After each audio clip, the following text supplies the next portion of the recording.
Perhaps we need some outside universal threat to make us recognize this common bound. I occasionally think how quickly our differences worldwide would vanish if we were facing an alien threat from outside this world.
Good evening and welcome to Spaced Out Radio tonight. My name is Dave Scott, and we got a great show coming at you. Josh Rutledge is going to be here. He wants to talk about some convergence and some UFOs. So we said, yeah, Josh, we always got time for you. So come on in. So we booked a date. And also here are you guys having a date with us, including Eternity Eternal in the gold medal position. Kitty Caddywhack with a silver. Necessary Dialogue with the bronze medal tonight. Road Flare, how you doing? Race Fan, nice to see you. Robert Lamoth, thanks for coming on in. T-Bone, my man, how are you? And Kitty, thank you for kicking off the Super Chat tonight. The Super Chat is a wonderful way to support what we do on this show on a nightly basis. So thank you very, very much. Tim Mothman and his goatee are here. Mel WD-40 is here lubing us up for tonight's show, because Josh says he refuses to talk UFOs unless Mel is lubing him up. So Mel has got the wizard lubed up as we speak. Mel, give yourself a little bit of a shot as well. You know why. And we'll get this thing going momentarily. Scrolling on down, there's Frankie B and Mama Catherine. Mwah. I love you, my dear. Love you, love you, love you. I hope you have a great night tonight listening on in, okay? Moving on down. Who else do we have? Oh, it's the wizard. Look at that. The wizard is here in the chat room and about to be interviewed as well. K17, how you doing? Missouri man, nice to see you. And who is next on our list? Who is it? Who is it? Well, it's Magnus for Magnuson, everybody. Magnus for Magnuson will be signing autographs after the show. Line up to the left of the studio, if you don't mind. To the left of the studio. Shogun, how you doing, my friend? Number 43 in your program, starting on defense from Stockholm, Sweden. Lars Jansson. There we go. Moving on down, we got Flubber Lane. We got Kurt M. And who else do we have? Well, let's take a look. Tom King, everybody. Tom King will be signing autographs after the show as well. Line up to the right of the studio, if you don't mind. To the right of the studio. Desert Rat, how you doing? As we continue on with our roll call here. And we got Von Patrick, everybody. The pride of Edmonton right there. Tyler, how you doing? Skip to Malou, good morning to you. And Spiritual Ascension, welcome to SOR Chat. As we continue on with our roll call. Undead Jed, nice to see you. Walter Kochabinski, nice to see you. Honest Content and Phil Funker here. Way to go, guys. Thank you for coming on in. Snow Baby, thank you for joining us as we scroll on down to say whatever to FAP. Just whatever. Whatever, FAP. Whatever. Moving on down. Yeah, because you can't unsee FAP in the chat room, unfortunately. Trucker Andrew, how you doing? As we continue on with our roll call. J Truth, nice to see you. And who else do we have here?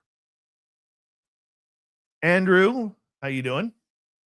I think that's Andrew B. I think so.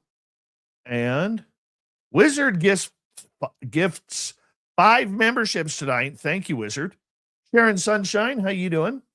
And I'm out of sorts tonight. I'm out of sorts, but that's okay. Let's see here. Who else do we have? Witness Protection. Welcome to SOR chat. Hey, bud. What are you doing? I'm literally on the air. Want to say hi? No. Because we got like 20 seconds. What do you need? Hey, you okay? Yeah. Nice mustache. That's my boy. 10 seconds, 9. Oh, no, we got like 30 seconds. Let's see here. Who else do we have? Oh, goodness. Hold on.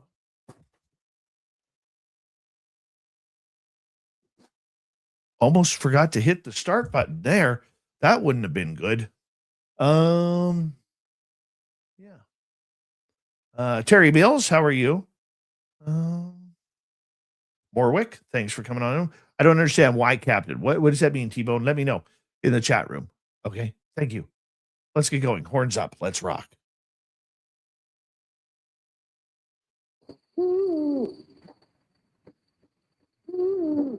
Are you ready to hear your mystic voice of the night? It's time to wake up. He's here. Shush. Be quiet. He's ready for you to listen. Let's point our ears towards the little cabin knows. We're together.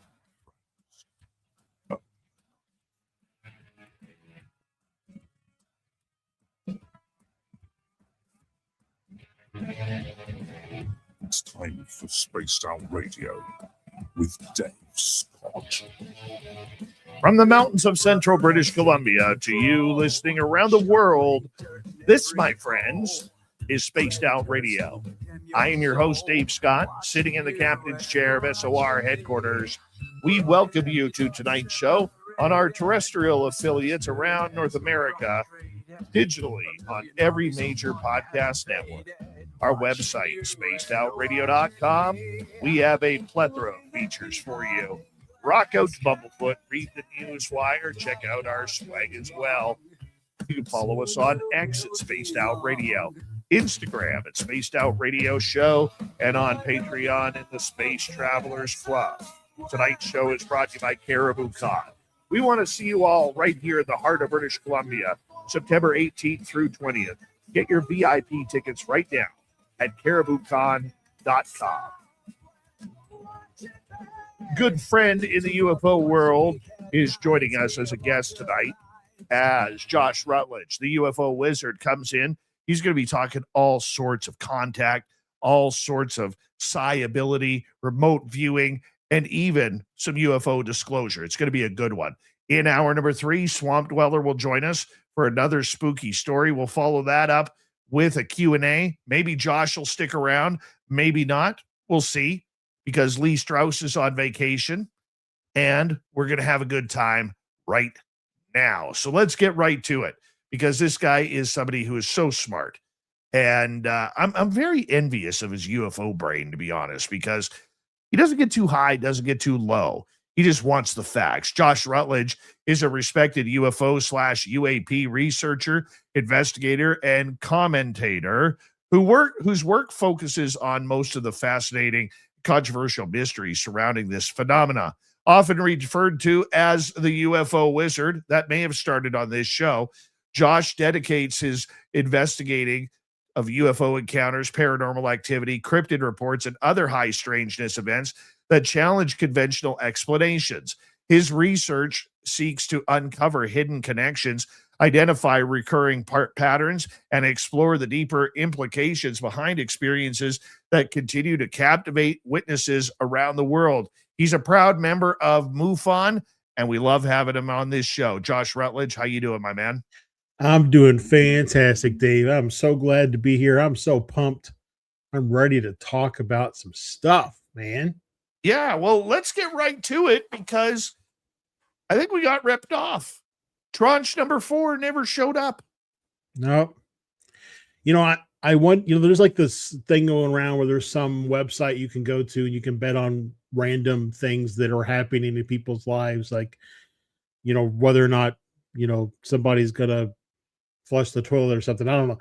I wonder if anybody's betting on when the next tranche will come out. What's the over under, I wonder? Well, And are they betting on if that tranche will actually contain any real good stuff? oh man. I was talking to a couple of researchers about this, and I want to get your opinion on this. Tranche number 3, let's be honest, was terrible. The only people hyping it up are those on the the money ball side of things. Like if you watched the disclosure forum, they were talking about how excellent tranche number 3 was. No, it wasn't excellent. Digital renderings of photos and digital renderings of videos are not what we signed up for. We want evidence. Digital renderings show us nothing. That's just a story like you and me, and then putting it through Grok or Chat GPT, say, hey, make a video of my sighting or make a picture of my sighting. Yep. Walter Cronkite videos of interviews are not evidence. It's already I mean, on the public. yeah. And even in tranche 1 and 2, I mean, there was just a lot of stuff that had previously been released. There was a lot of stuff that, frankly, every video that is like, from the last 5 years contains, like you said, you want evidence, but every video that is from the last 5 years is kind of put out there as like, here's evidence. Trust me, bro. It's like they expect us to just trust that what we're seeing and accept that what we're seeing in these videos is what they claim it to be. But they're not providing any detail to help us determine if that's the case or not. Basically, they're asking us to just be faithful that they are providing us with valid UFO, UAP evidence. Right? You're absolutely right. And for those of us who are educated on this subject, we can see right through it. It's as translucent as water, right? But for Yep. the rest of us, for the rest of the world out there who may be learning about this subject, it's a little bit different. It's a little bit more unique. And wow, I didn't know that Walter Cronkite interviewed astronauts that had nothing to do with UFOs or UAP. I didn't know that, these renderings from these stories from whoever was reporting them. It's just ridiculous. But one of the things that we talked about, not you and I, but a couple of other researchers and myself in the last few days about this, is this, and I'm curious your opinion. If tranche 4, when it comes out, we expected it Friday, it didn't happen. We now have to assume that it'll be the following Friday, this Friday coming up, when it will come out, because the releases have seemed to have a pattern of coming out on Fridays. Mm-hmm. If tranche 4, when it comes out, is as poor D-grade information as tranche 3, can we then look at this as a pattern, Josh, that maybe this is the beginning of the end of the quality of UFO files? Here's my thought. Like, I'd like to understand if there is some sort of an agenda behind the release of these tranches of information. Because if you think about it as like a TV series, right? The first couple of episodes are character building. Then you get into a little bit of the storyline and you build some more character details about the characters. And then maybe you introduce the villain and then you build some more details and you get some more story.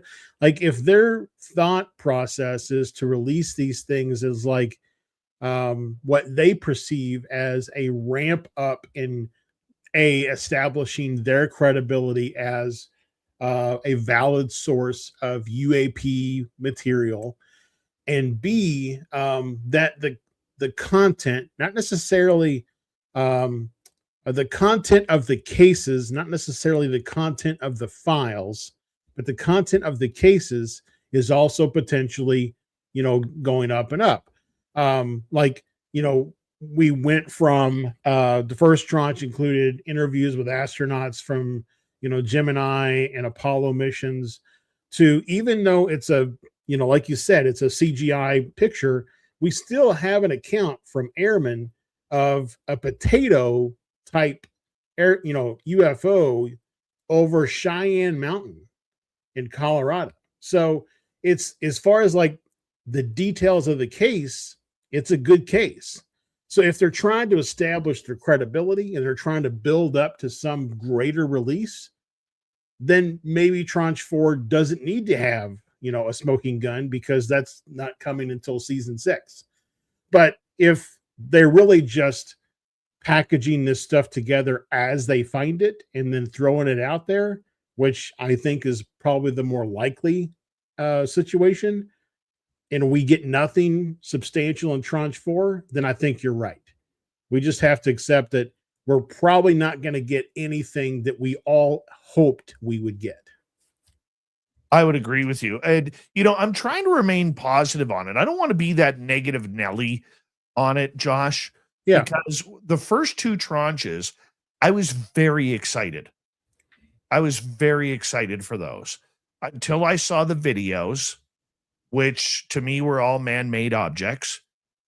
And then, I started getting it. The way my brain works is I started getting flashbacks of what all of these politicians, all of these so-called insiders, whistleblowers were saying about all of this unique and amazing technology and life forms that they have.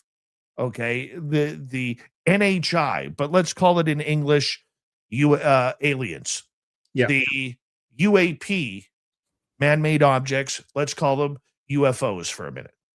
Okay. They've been bragging and getting, how many dang gummits do we need out of Congressman Tim Burchett when he keeps telling us, like a WWE promo, that, this stuff has to come out. We got to get it out. We got to get it out. Okay. And I'm mad as hell and I'm not going to take it anymore. Yep. Okay. Why are we looking at orb videos from war zones? Why are wars, and here's the thing that they think we're dumb on, Josh. Okay.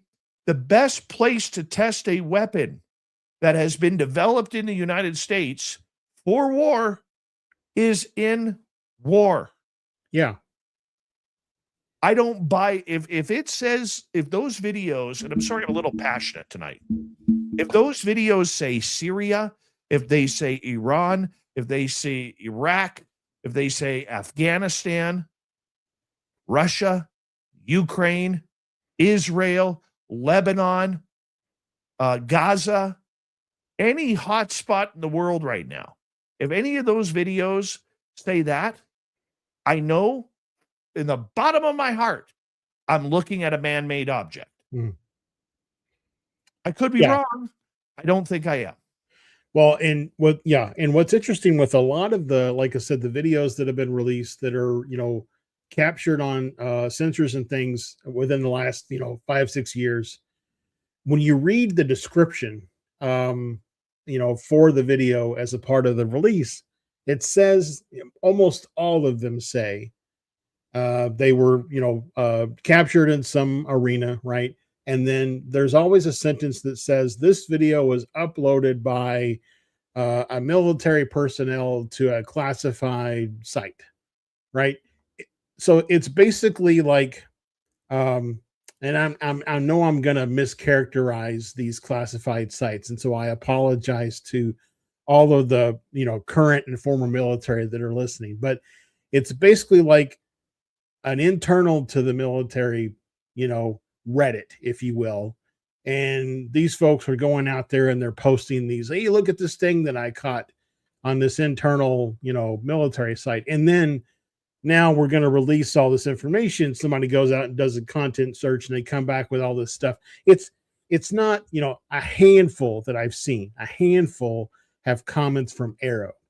But for the most part, it's literally like somebody did a content search on a database and then just grabbed everything that matched the keyword and packaged it up and sent it out. I would agree. I would totally agree with you, Josh. And as we move forward with it, and we continue to kind of hope and wish, cross our fingers, pray on a Bible that something is going to be released. I think if tranche number 4 is a bust as well, the mainstream media will not know it because they still don't know what to do with this subject. The talking heads are going to love it because it gives them another couple weeks of flailing information and acting upset. We're going to get disclosure groups all over the place talking about every aspect of this, how we need disclosure. All the fearmonger groups, whether it's Safe Aerospace or whether it's now, Tim Gallaudet. What's his first name? Tim Gallaudet. Yeah, Tim. Former, Rear Admiral, saying that now the oceans are no longer safe. So we can't travel in the air because of the UAPs anymore. We can't travel in the oceans because of the UAPs under the water. Guess we just can't travel anymore. Right? Well, yeah. And I'm being facetious here. Yeah. But you're right. I mean, it seems like the only people who look at these releases of files and don't see nothing burgers are the people who seem to make all of their get all their views and likes and shares from hyping something that really doesn't exist, or it's not what they describe it to be. It's basically all of the clickbait warriors on YouTube will have a field day with tranche number 4. But the people like you and I who legitimately want the truth and not just to sell tickets, there's nothing there for us. And the other thing I'll say is I was surprised that anything was released, to be perfectly honest. I was surprised that we got tranche 1 regardless of however many tranches we get after this. By the way, tranche is becoming that's going to be the word of 2026. It's the new drinking word. Yeah. It's the new drinking word. Let's be honest. I love that word. The other thing is I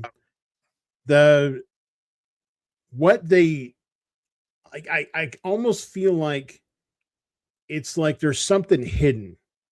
Like they put out 40 pages of crap, but somewhere in that one page, there's some nugget of truth that you have to spend the time digging through to find, but maybe that's wishful thinking too. Hey, I agree, man. I really want there to be information. I want Roswell. I want Kecksburg. I want Phoenix. I want Sag Harbor. I want all of these sightings, these close encounters to be revealed. I do. I want to know so much, but you know what? We've known for years that they have been playing us, and it's really starting to look in a much different direction that it isn't going to stop. Yeah. Yeah. I mean, I think that if we, like you kind of alluded to earlier, if we get tranche 4 and it's pretty much the same stuff as the previous tranches, and people are going to be drunk if they're taking a shot every time we say the word tranche in this show tonight. But if we get the number 4 release and it's all the same stuff, then I think it really does paint the picture that we're probably not ever going to get anything significant. Though they may release additional files as they go, but I think the viewership of those files will decrease, and only the true diehard investigators will continue to sift through, right? The garbage that they're putting out there. Josh, I agree with you 100%.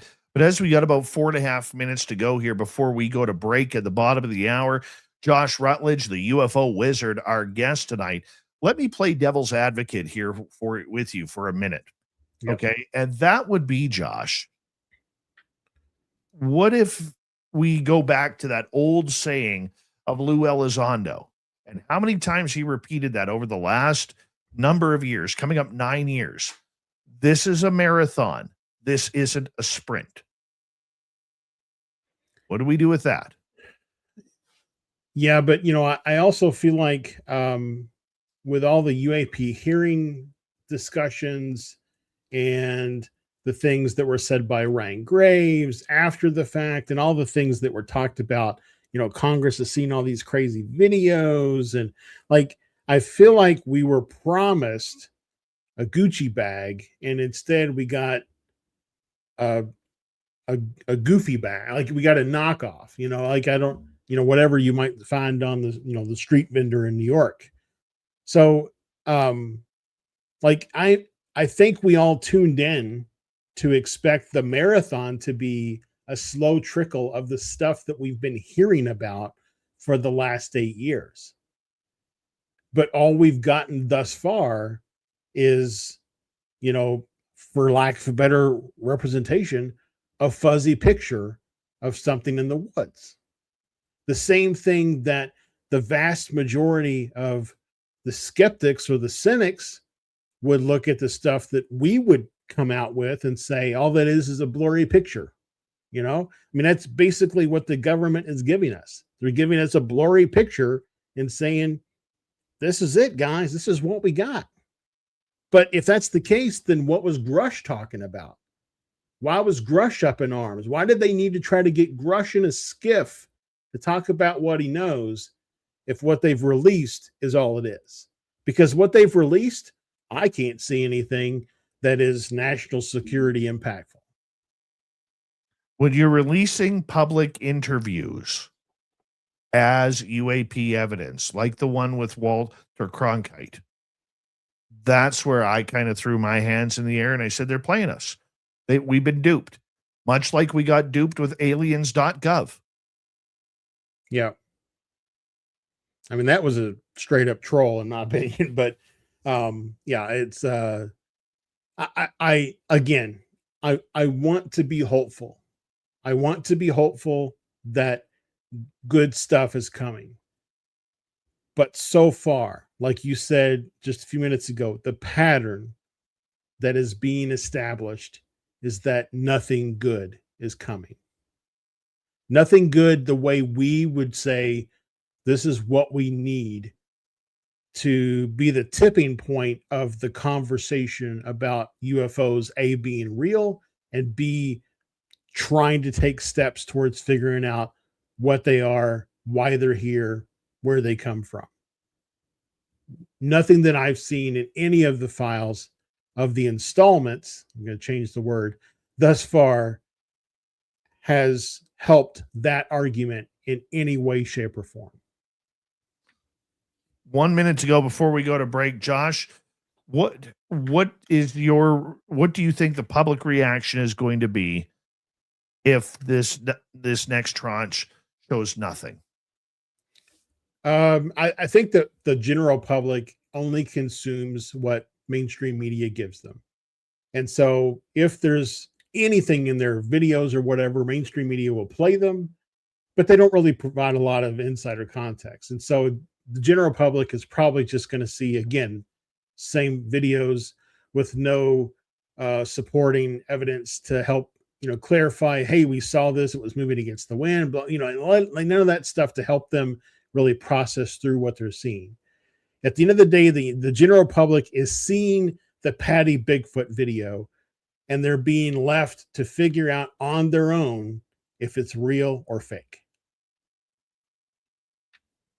Do you think then, as we go to break, going into the next hour, this ties into experiencers? We will get into that with Josh Rutledge when we return on Spaced Out Radio. A quick first half hour. The second, probably going to be just as quick because Josh is that knowledgeable and that good. He is a part of MUFON. He is a researcher. He's an experiencer. And that's why he earned the title of the UFO Wizard right here on Spaced Out Radio.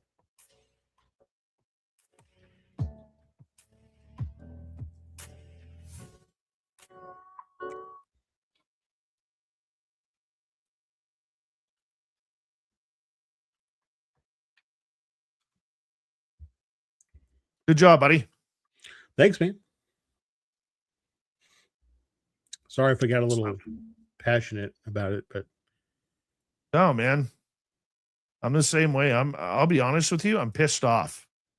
I am really pissed off about it.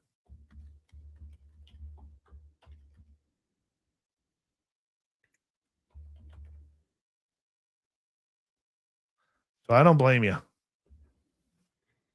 I don't blame you. Don't blame you at all, Josh Rutledge. I don't blame you, Josh Rutledge.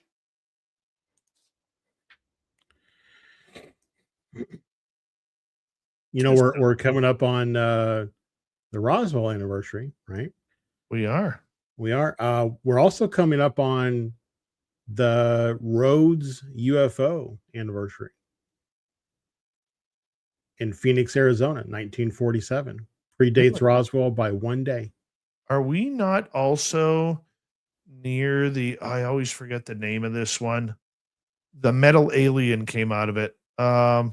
Stanton Friedman loved that case. Flatwoods Monster? Yeah, that's the one. I think we're close to that too, are we not? I have to look it up.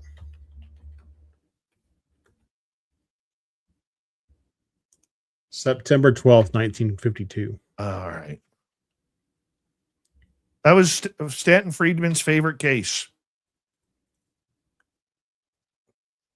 Hi, Jessica S.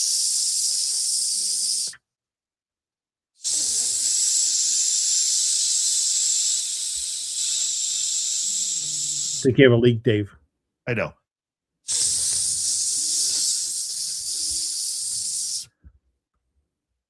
She just put so many damn S's in her name that you got to say them all, you know? Yep. I mean, there must have been a Jessica S with 9 S's, and so then she had to add 10 Yeah. to distinguish herself. Yeah.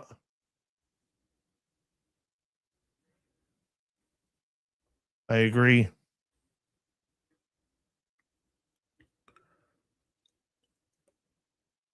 It's a nice hat. Thank you. It's good design you did. Thank you. I I've got definitely one. not know. What's that? I was saying hi to definitely not know in the chat room. I got one I'm going to send you. It's Shag Harbor. Oh, I created one for Shag Harbor. So I'll send it to you in a few weeks. Or rather, you'll get it in a few weeks. Put it that way. I'll send you an SOR one. Appreciate that. Yeah, I just got shoot me your address. Okay. Shoot me your address. I just added all my designs onto beanies too. So people who like beanies can wear. You mean a toque? Is that what they're called in Canada? A toque. See Divine Diamond there? She wears a toque. Von Patrick wears a toque. Jay Truthseeker wears a toque. Penny Larson, how you doing?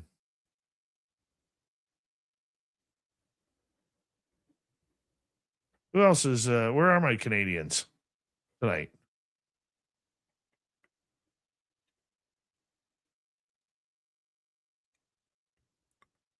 Yeah, how do you spell toque?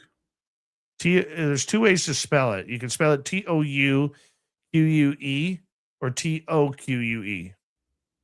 Okay. First Contact, how you doing? Oh, that's a good question. We'll ask that one. We got about a minute here.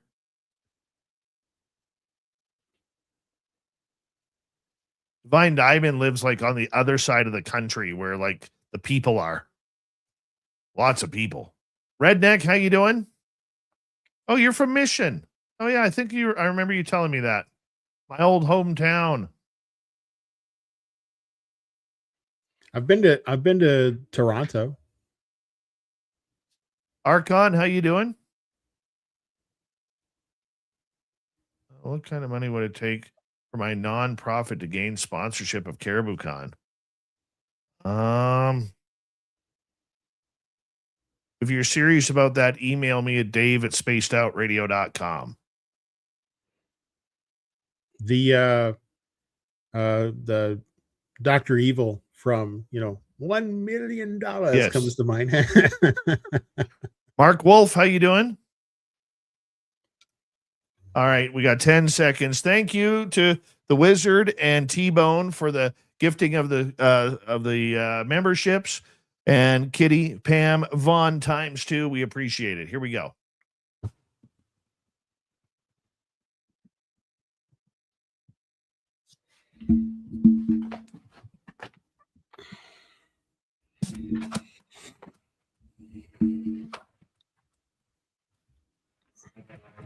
Here we go with the second half hour of Spaced Out Radio tonight. My name is Dave Scott.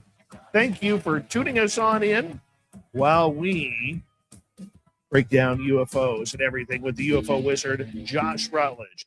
But first, we want to say hello to each and every one of you listening in, and thank you for allowing us to be part of your listening ears.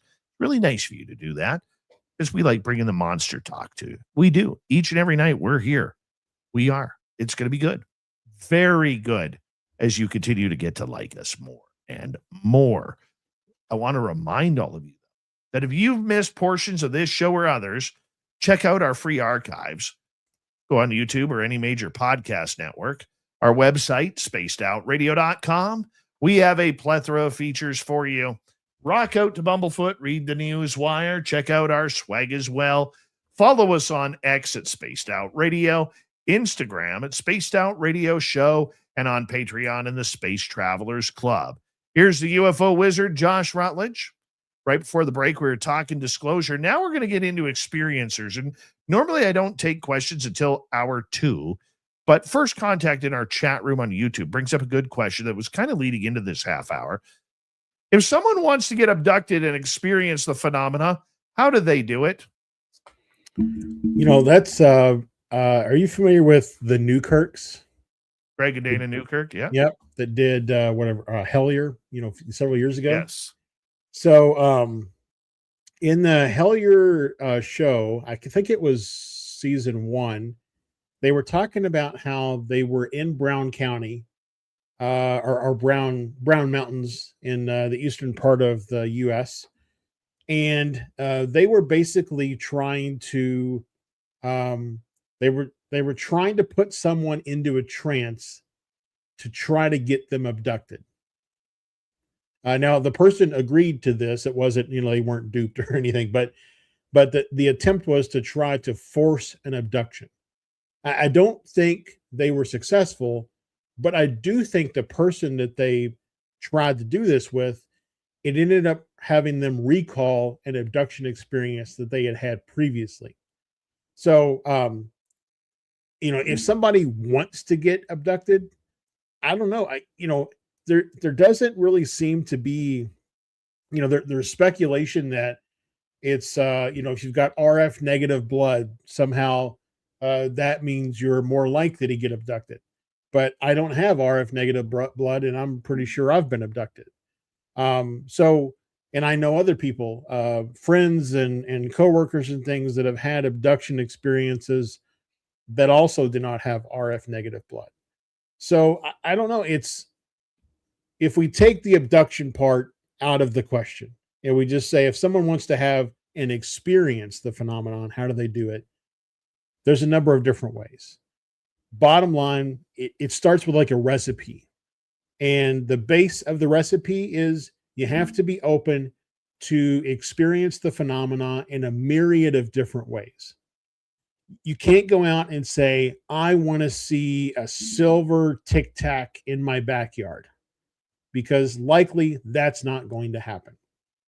But if you go out open to any way the phenomena may manifest itself and be ready to experience but not analyze whatever may happen. Analyzing comes later. Experience first, analyze later. So if you're ready to do that, all you have to really do is put yourself in a position where you're not going to be disturbed. Try to put your phone on mute or silent, leave it in the house, or if it's your camera, that's fine. But try to not be distracted constantly, and try not to be in a negative mood. Don't have watched, the news right before you go and try to do Right. something, because Right. more than likely you're going to see something in the news that's going to put you in a negative mood, and you're less likely to have an experience. So being in a positive, or even just neutral, but not negative, ready to receive whatever the phenomena is ready to present to you, because it manifests differently for different people. And then, like I said, just being open to anything out of the ordinary that may happen. Like if every night at 9 o'clock your pool runs a clean cycle, you go out with your neutral or positive intent, you sit down, you ask either mentally or verbally, I'd like to have contact of some form with the phenomena. That night, your pool cleaning cycle doesn't run. Because that's an out of the ordinary experience, it may be related in somehow. And that's what I mean by being willing to, experience aspects of the phenomenon differently. I've had a myriad of different experiences, everything from lights in the sky to seeing entities in my backyard to, photographing thermal entities in my house. Every experience that I've ever had, though, has caused me to push the boundary of what I think an experience is. And every time I thought I had a hard line of, okay, this is experiences go right up to this line and they stop, the phenomena always presents me with a new level of understanding for what experiences are. Here's the other thing I want to add to that. And I'm going to give a credit to Vincent in our chat room as well. If you know of other abductees, hang out with them, because they already have the Kmart blue light special signal shooting up into space. But number two, you also, if you want to do it on your own, it is all about meditation. It's about trying to summon, but it's also about putting your intention out there. It's easy to sit there and say, I don't care what it is. I just want an experience so I know what it's like. Remember, there is no turning back. Once they got you labeled and stamped, it's going to happen again.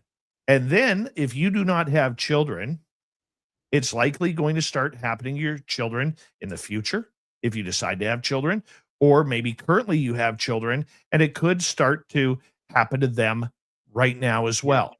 So you have to remember that this isn't just going to affect you, it's going to affect the people around you. And once you shoot that cosmic Kmart blue light special up into space, saying to the aliens, we're open for business, you may ask for the good ones, but you know what? The not so good ones are all of a sudden going to say, hey, this is the phenomena. You take the good with the bad, the yin with the yang, and you don't really have a choice, even though you think you have free will. Also, just to state potentially the obvious, you may already be an abductee and you just don't know or don't remember. A lot of abductees don't have the recurrence of those memories until a lot later in life. Then all of a sudden they have a dream where they think that, they're being abducted or they're on an alien craft or whatever. And then when they wake up from that, now all of a sudden they've got memories going back to their childhood of times that just don't quite make sense. So, it's very possible that, if you're asking, how do I have an abduction experience? You may already be having them. The other thing I will say is, I'm of the mindset that likely there are not necessarily bad actors when it comes to ETs and abduction experiences. But there are entities or ETs that don't understand how we process experiences both psychologically and through pain receptors and emotionally. And so it's not that they're intentionally trying to hurt us, it's that they're indifferent to the pain that they are causing, which to us feels like they're doing it on purpose. But you know, if they lack emotion, or they lack emotional depth that humans have, they may not understand that what they're doing is hurtful. It's the same thing that we justify, in my opinion. I've argued on this show about this. In my opinion, it's the same justification that our own scientists have when they go to study animals here. Mm-hmm. Whether they're tranquilizing an elephant, you know, trying to tranquilize a rhinoceros. You know, there was a bird that was said to be extinct that was found a few years ago in Central America. And the scientist who ended up netting that bird actually quickly snapped the bird's neck to take it back to study. And it may have been the last one, because they thought it was either highly endangered or even extinct at that time. And fortunately it wasn't, but he took a lot of heat over that. And he said, look, this isn't about personal gain. This is about science, learning what the bird is eating. What is it doing here? Why is it here? If it's supposed to be, you know, extinct for the last few hundred years, where did it go? How has it been living? And they have to study the body of the bird in order to find that out. It's a callous move, but if you have an alien species here that is wanting to know about us scientifically, they're going to do the same thing. It's not personal, it's science. Well, and you know, we have to remember too that our only experience, each one of us, our only experience in life is through the perspective of being a human. And so it's when we look at what ET is going to do, it is common for us to anthropomorphize what we think they're going to do, how they're going to behave, how they're going to react, why they do the things that they do. Right? Because we can only say we're human and we do it, therefore they must do it for the same reason, or they must have the same interest. But to be perfectly honest, we don't know what their motivations are. We don't know if they're trying to help us, if they're trying to hurt us.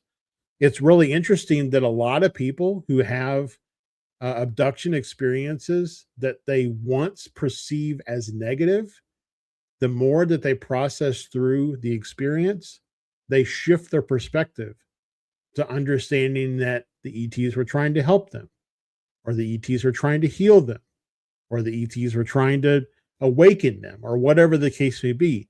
A lot of people shift their perspective from being that of a negative experience to that of a positive experience. So, I mean, even Travis Walton, in his experience, he once thought it was a negative experience, and now he would say it's a positive experience. So I think it's, you know, so much of what we go through in life is perspective. And it's even the mundane things that we have to contend with, like losing a loved one, or going through a bad relationship breakup, or losing a job. In the moment, it feels horrible and horrendous. But only through experience and time do we have the opportunity to reflect back on that situation and realize that we're better off for it. And I think that's what a lot of people who go through abduction experiences do. Over time, they have time to process and understand what their experience was. And they ultimately make the decision that it helped them live a better life, a fuller life, or whatever the case may be. You know, they They got a job that they never would have gotten before if they didn't have a tattoo of a UFO on their arm, which they wouldn't have had if they hadn't had their abduction experience. So it's just time.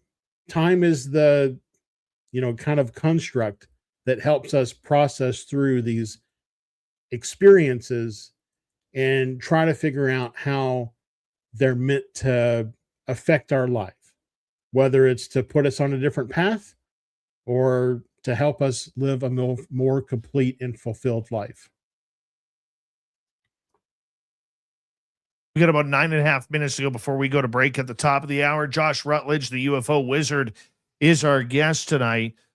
You wanted to get into, the reactions and the manifestations of this type of topic here. Yeah. And what have you learned from this all?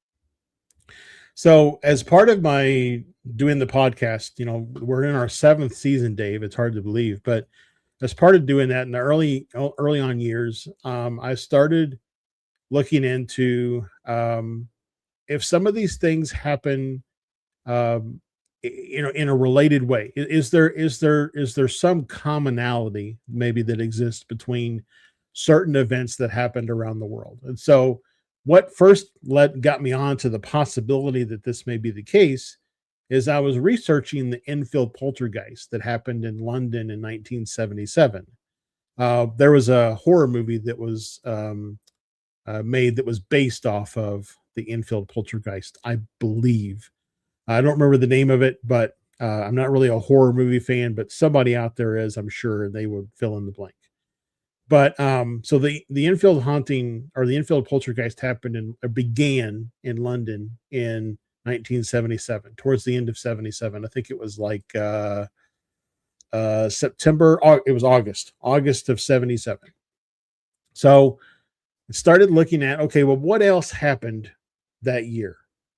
Well, starting in February of 77, at the Broadhaven Primary School in Wales, there was 14 school children reported a silver dome-shaped craft hovering near their playground. And each student was able to draw it independently. And when they compared their drawings, there were strong consistencies and similarities across all their drawings. Then from like February to April, there were dozens of additional UFOs all around the Broadhaven area. Adults, farmers, hotel staff, all reported structure craft. Then in like spring and summer of 97, there were multiple humanoid encounters, not humans, humanoids. Some described as being, 7-foot tall beings in silver suits with featureless faces.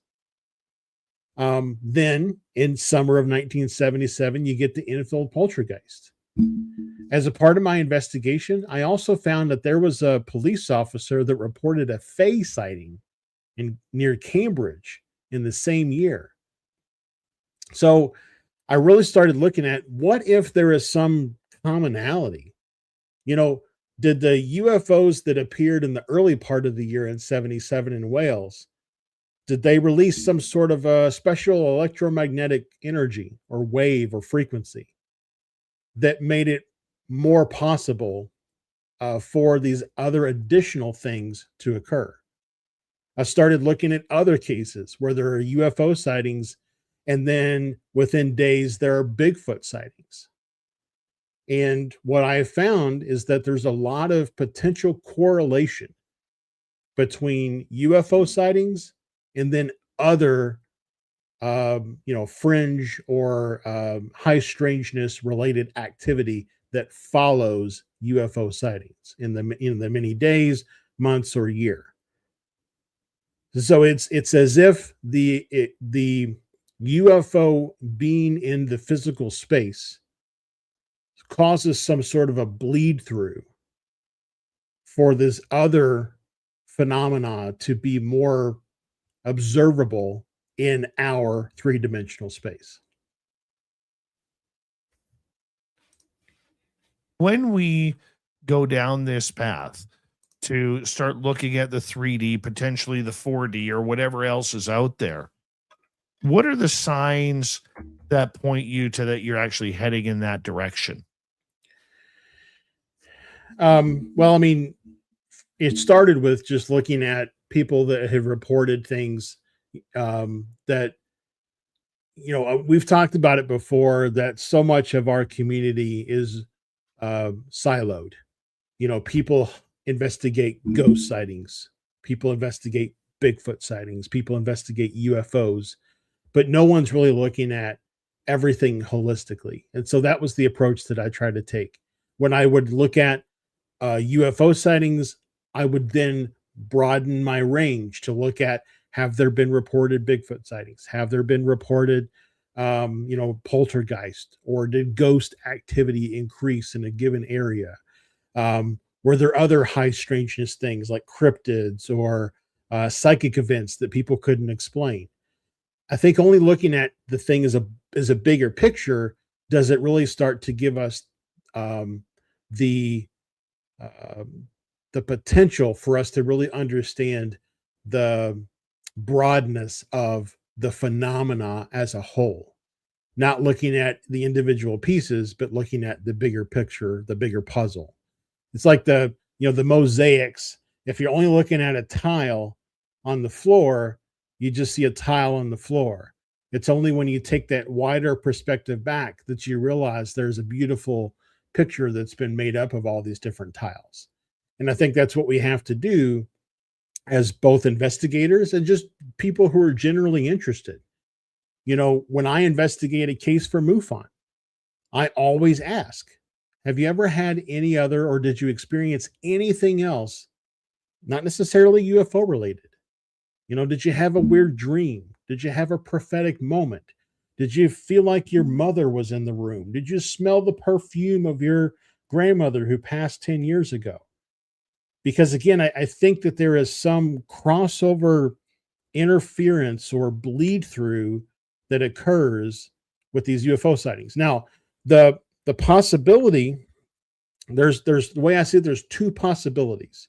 One is that it's an EMF or electromagnetic field or something with a technology that causes this bleed through to happen. The other possibility is that it's a psychic attunement, where you psychically attuned to be able to see the UFO, that then opens you up to be able to see other things that have always been around you, but you've been oblivious to because you weren't psychically alert or awake to be able to witness those things. But, it's both, combination of the two. I don't know, but that's where I think looking at the bigger picture, that bigger mosaic, and collecting all the details and all the data, that's where I hope I will start to understand what the potential for the phenomena and its intended reach actually is. How do we know it's happening? How do we know, for ordinary people listening in Radio Land, that they might have an experience? What signs should they look for? You mentioned dreams. You mentioned the smell of perfume, but that's easier said than done when people are used to just writing those off as coincidences. Right. Yeah, you're absolutely right. So much of the things that I think people experience, they dismiss. There's a documentary, What the Bleep Do We Know? It's a fantastic documentary, but in it, they talk about the possibility that the early indigenous peoples of the Americas didn't even see the European ships on the ocean because they had no frame of reference and their minds just filtered it out.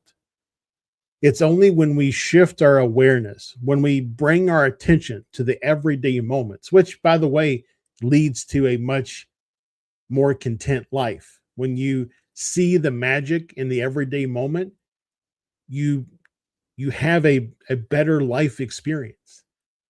When you realize that you're getting to have a conversation, I'm getting to have a conversation with you, Dave, right now about this topic. Yes. Right? I'm not glossing over that fact. I'm acknowledging it. I'm being in this moment, living and experiencing it. And by the way, when I have a specific guide that when they want me to pay attention to something, they touch me on my left shoulder. Right now, as I'm talking to you, I'm getting sensations on my left shoulder. So there's something that's being discussed or we're talking about that I need to pay attention to. But only when I shift my focus to being present in the right now. There is no past, there is no future, there is only the now. The Wizard, Josh Rutledge. We're going to continue the study of the experience. Coming up next in Hour 2 of Spaced Out Radio. This is Spaced Out Radio with host Dave Scott.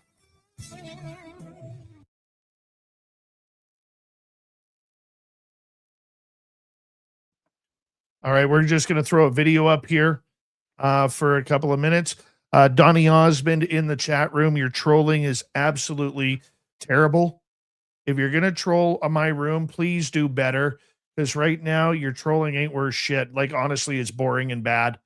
So could you do better, please? And if not, just leave or sit back and enjoy the woo. All right? Because honestly, I don't usually swear much on my show, but it's fucking terrible right now. Pick it up. Be better.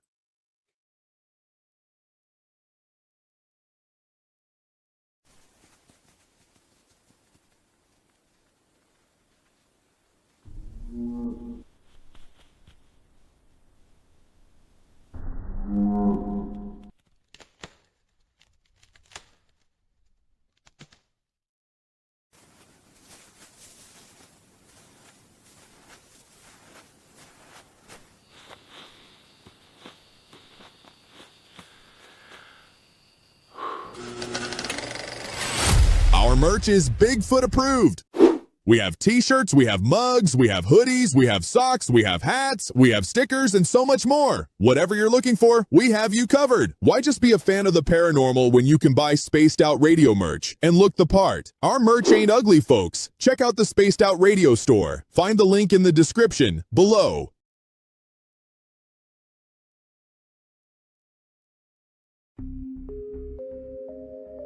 Lurking within the forested region of the 108-mile ranch, where the worlds of the normal and paranormal collide.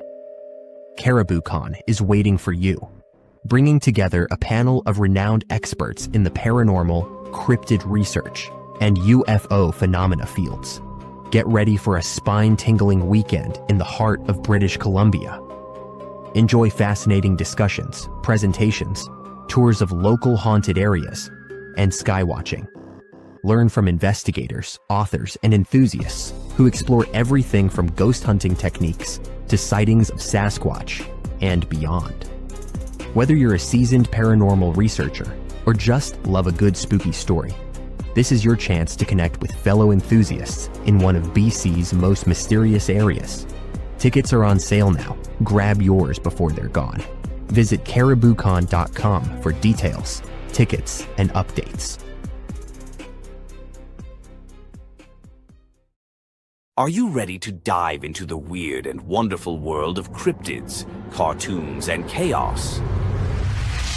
Meet Dirty Filth, Spaced Out Radio's resident cartoonist and master of the mysterious. Every Saturday at 2 p.m. Pacific, join him live on the Spaced Out Radio YouTube channel for Cryptid Cartoons with Dirty Filth, a hilarious hour where he sketches bizarre beasts, shares mind-bending stories, and battles his mischievous cats. Whether you're a UFO enthusiast, paranormal fan, or just love quirky art, Dirty Filth filters the universe through his unique lens, creating cartoons that capture the strange, dark, and supernatural. Follow Dirty Filth on X at Filth1 or Facebook at Dear Filth for more filthy fun. Find his link in the description below.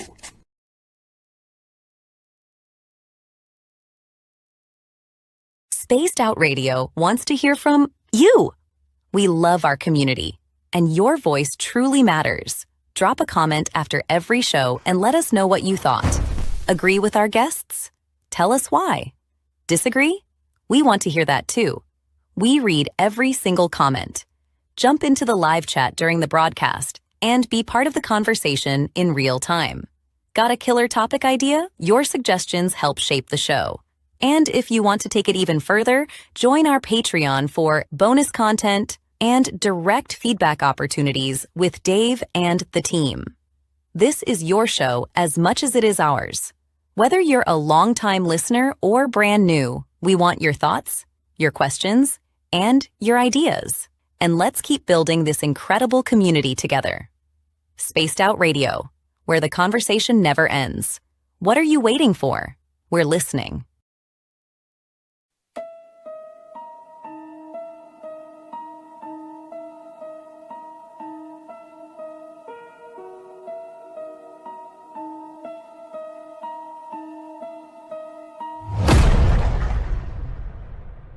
With 5 explorable Gold Rush era buildings said to be home to spirits of a time forgotten, the 108-mile heritage site in the heart of BC's Caribou region offers a unique opportunity for thrill seekers and history buffs. For an evening of historical fun, step into our guided ghost tours, where spine-chilling stories of Gold Rush legends and unexplained encounters come alive. For those craving even more, inquire with us about conducting a hands-on paranormal investigation of your own. And if you're truly brave, book our haunted sleepovers. Spend the night at our B&B inside the McNeil House to truly experience this historical landmark and its ghostly secrets firsthand. For booking or inquiries, go to haunted108.com.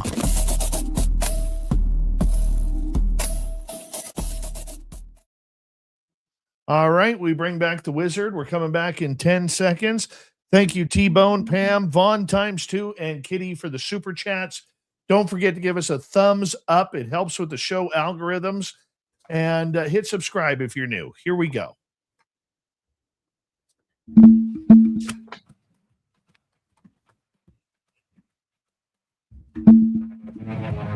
We are into hour number 2 of Spaced Out Radio tonight. Good to have you with us. My name is Dave Scott. We always appreciate burning your listening ears wherever you are on this beautiful planet we call Earth. Hello to everyone listening in on our terrestrial affiliates around North America, digitally on every major podcast network, our website, spacedoutradio.com. We have a plethora of features for you. Rock out to Bumblefoot, read the Newswire, check out our swag as well. You can follow us on X at Spaced Out Radio, Instagram at Spaced Out Radio Show, and on Patreon in the Space Travelers Club. The Desert Clam has set the password for tonight in the SOR Space Travelers Club. It is Fatical. I can't even pronounce this. No, that's wrong. Whatever it is, Tractor. Tractor is your password. Use it wisely, Space Travelers, as the Clam sets the password each and every night right here on Spaced Out Radio. I just couldn't say that password, Josh. Couldn't say it. Well, I mean, I think tractor is obviously an equal equivalent word to whatever it was. Absolutely. Absolutely. We appreciate that. We do. Thank you for that, Josh. Josh Rutledge, the UFO Wizard, is here. We're talking about figuring out the experience, what people are going through on a daily, weekly, nightly basis, sometimes yearly, sometimes bi-yearly, sometimes they're active, getting contact 2-3 times a week, and then all of a sudden everything just stops. It's almost like when the phenomena is done with you, Josh, it just throws you in the garbage. Or the phenomena changes. Explain. You know, the way I like to think about it is, I came up with this other term that I used for a long time. It was called a use.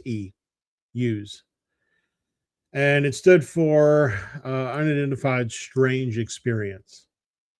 And it's my thought and theory that when you have a use, whether it be a ghost or a cryptid or a UFO or an abduction experience, that it is presented to you as an initiation. And if you choose to take the next step in that journey, your hero's journey that is about to begin, then the phenomena responds by changing the type of experience that you have.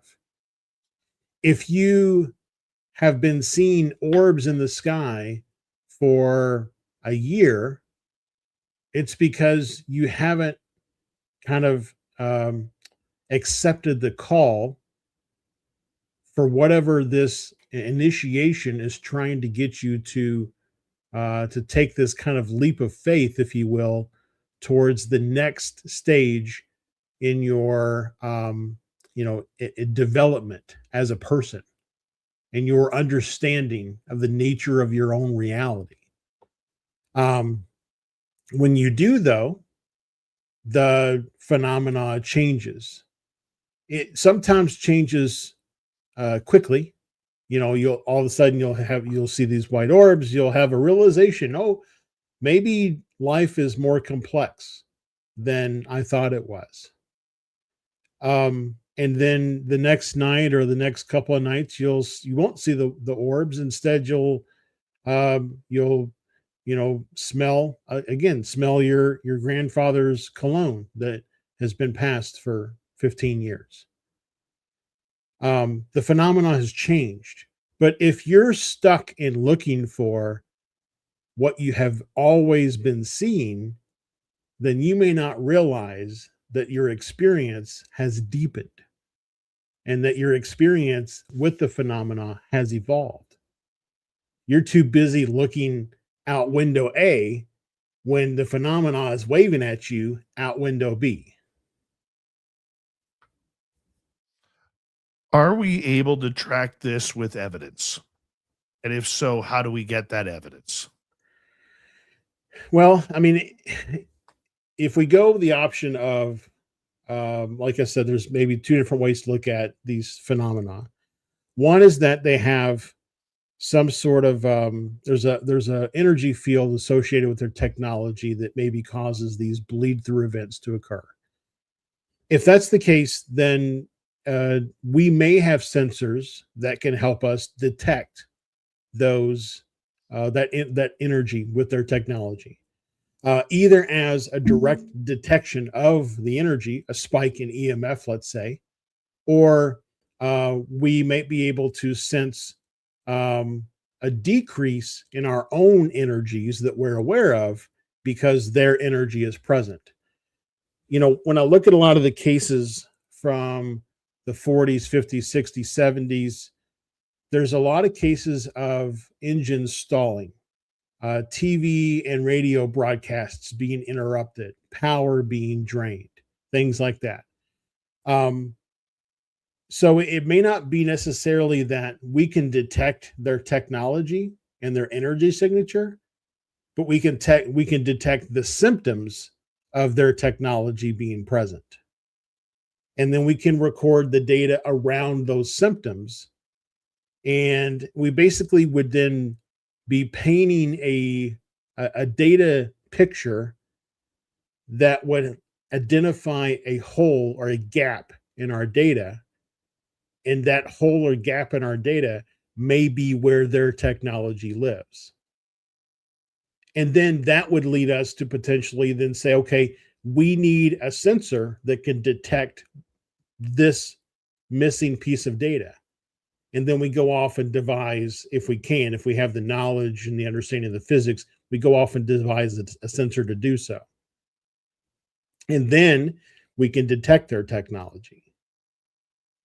And I think it's probably much of the latter, is that we don't necessarily have the sensor, the technologically understood sensor to be able to detect their technology, but we can detect the impacts that they have on the environment, and we can detect data about the environment and the impacts that we observe, and with that, identify what data we're missing, and then use that to go off and develop the sensors we would need in order to find their technology. Is it being developed now, or is this something that has to be created?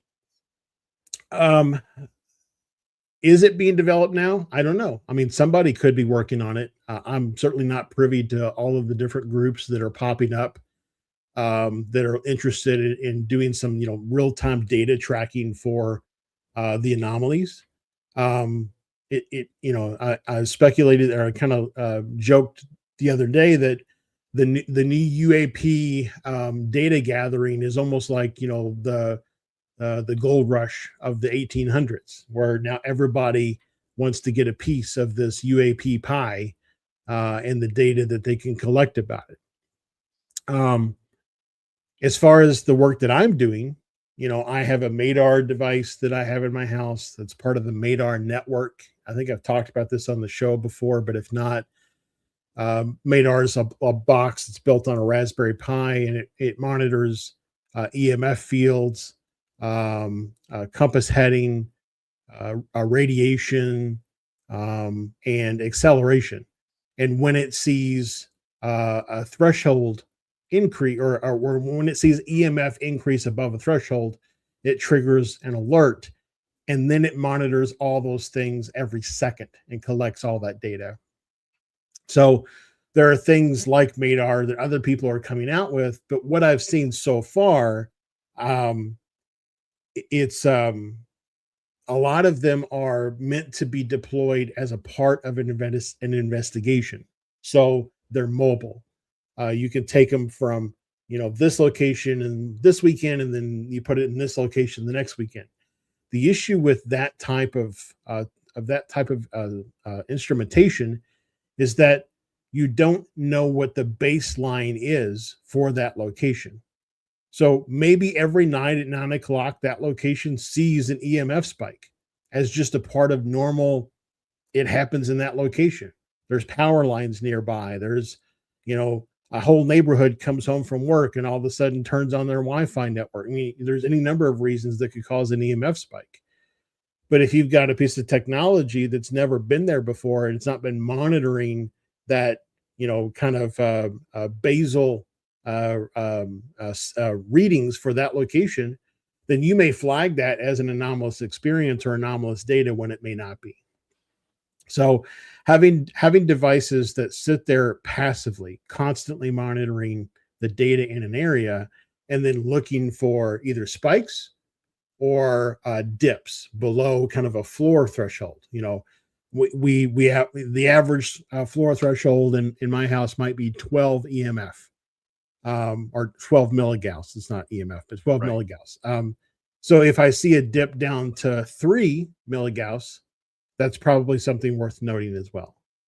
This is now, where is this for the phenomena in general, or is this just for UFO contact? The system was devised for UFO contact.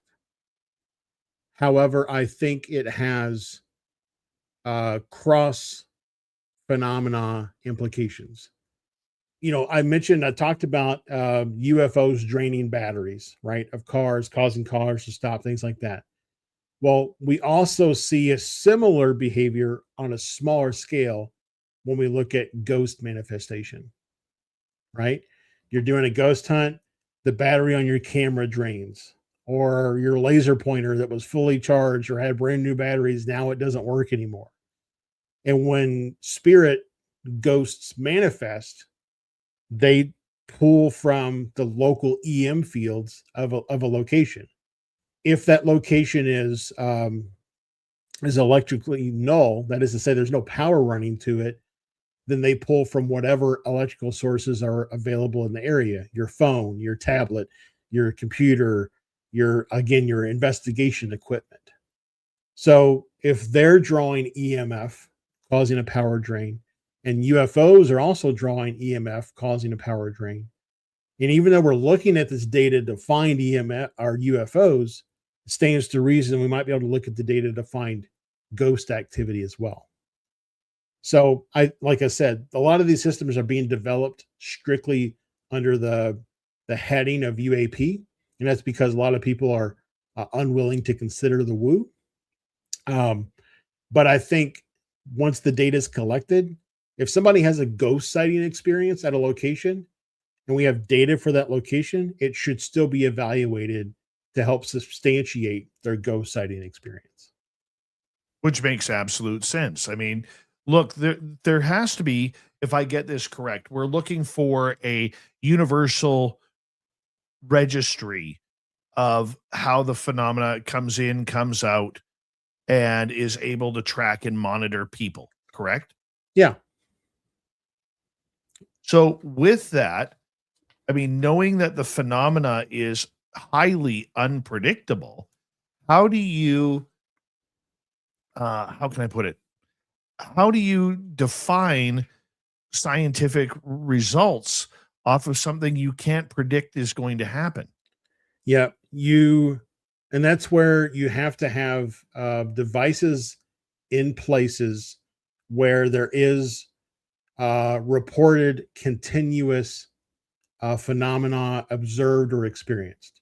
Those are your hot spots, if you will. Your hotbeds of activity.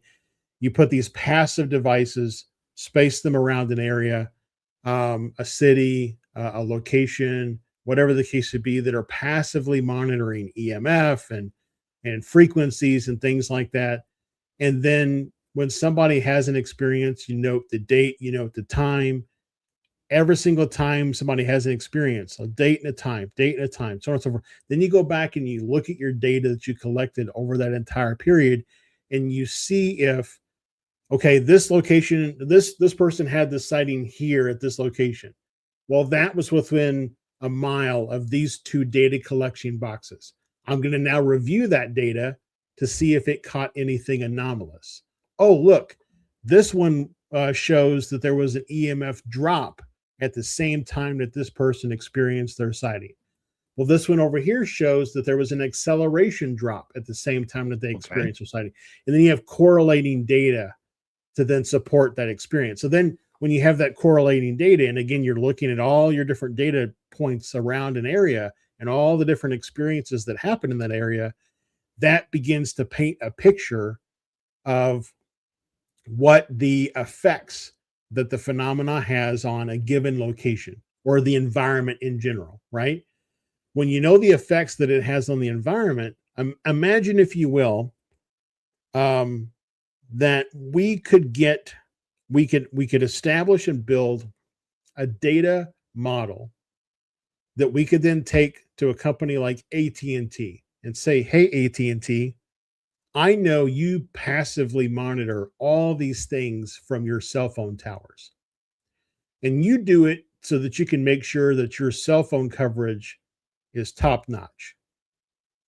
But we want to inspect that data to see if it'll help tell us if UFOs are flying through the area. We have a network of sensors already built in across the world. It's just a matter of getting access to that data. And the only way we can probably get access to that data is to be able to show that we can substantiate it with a smaller site and smaller sensors to say, hey, we've built the data model where we can be able to show this person had the sighting here, and here's the data that correlates or corroborates that sighting. Now, AT&T, would you be willing to give us your passive data collection? Nothing about customers or anything, just what was the RF frequency at this tower? What was the EMF monitored at this tower? What was the power, consumption? Things, passive things that they don't care about, that we do care about when it comes to identifying if there's some sort of a stream or a river of UFO activity flowing through the country, passing cell phone towers, giving us all kinds of data that we're just ignoring because it doesn't affect somebody's cell phone coverage. Josh Rutledge, the UFO Wizard, is our guest tonight on Spaced Out Radio. We got about 5.5 minutes before we got to go to break at the bottom of the hour. Josh, the idea of being able to find people to not only test this on, but to record the results, how many people would you need to conduct a pure study? It's probably not really, it's a number of people, it's a location. right? We need to find a hotspot location. So a place where a lot of activity happens across the phenomena, not just UFOs, across the phenomena. And then try to do some sort of a community movement to say, hey, we have these boxes. We want you to place it in your house, plug it into power. It connects to your Wi-Fi, and it just records data nonstop. There's no security risk, nothing like that. It just records data. And then every time you have any type of experience, go to this website and submit it as a form. This is the experience I had. This is what I saw. This is the time. This is the date, so on and so forth. Once we have experience data, match it with passive, data capture on these devices, then we can start doing that type of correlation and corroboration to hopefully help us understand if there's a way to detect these things, not because we can measure them directly, but because we can measure the effects they have on the environment as they pass through it. How quickly do you think the results would start to show? If a college does it, it'll take years. If it's people like me who just have a vested interest in seeing it done, I mean, once we collected a month's worth of data, we could start combing through it. And then we would continue to collect data 6 months down the road, a year down the road. We can continue to collect data, but publish findings as we have them. The thing about a lot of universities, when they get in the game, they've often got a grant they're working on. So they have to substantiate their findings to support the grant funding. Individual people willing to shell out, $200 to put a box in their house, and then maybe some time to log their experiences and some time to comb through some data, using AI maybe to help identify anomalies in the data.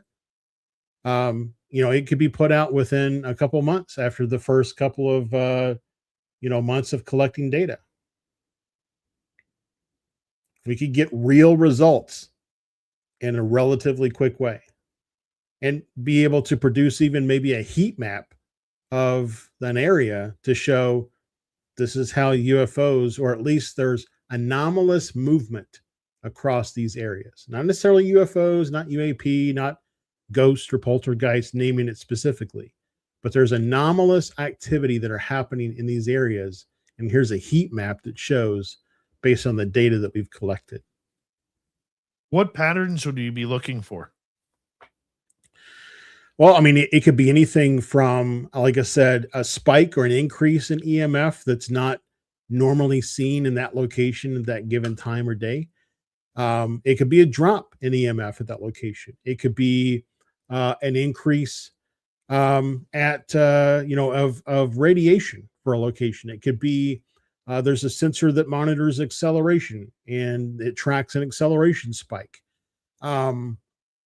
We could look at frequency floor, and there's always these these frequencies are always kind of being broadcast to the area, but on this particular day at this particular time, we saw this new frequency was introduced in the frequency range, and we've never seen it before. So there's and what's really cool about all of this stuff is that we've advanced so much in our technology that most of this stuff can be built to run on a Raspberry Pi that is this big and just plugs in and passively monitors these things in your location. It always comes down to cost. Science is expensive. It does. But you know what? These Raspberry Pis, like this is a Pi 4, I think. And then with AI and the coding solutions that are out there now, ask AI to code you something. I need it in Python. I need it in C#, whatever the case may be. AI codes it for you. You test it. You confirm it's working. You deploy it. You're out. It's, the days of having to have a, personalized PCB board with all your chipset and data and everything. I'm not worried about proprietary stuff. For me, the truth is more important than protecting the whatever patent or trademark I might want to put on whatever device I'm going to create. I don't care if you break it apart and you replicate it, because if you replicate it, there's another data point that I'm going to be able to capture and include in my data set. Amazing. Amazing. Josh, we're going to get you to hold on right there because we are going to go to break here at the bottom of the hour. Josh Rutledge, we call him the UFO Wizard around here, trying to monitor and collect data from people having experiences, even if they don't even know they're having them. It's possible if we look at the science. Spaced Out Radio continues after this.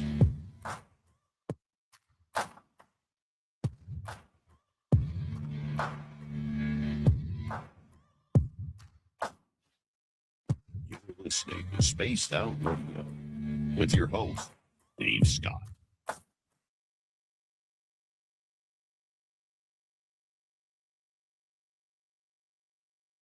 This is cool, dude.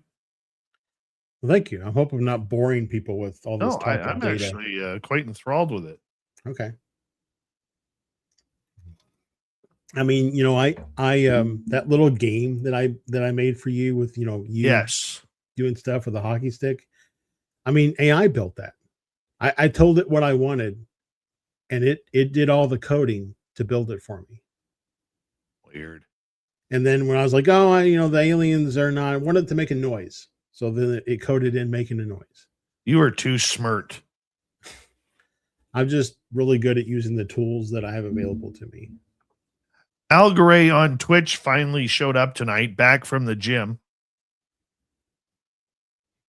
He lifted 500 AI bench presses, 500-pound AI bench presses, 45 times in 3 sets of 15.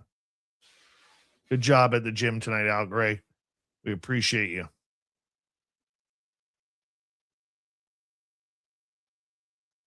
I'm lifting 32 ounces right now.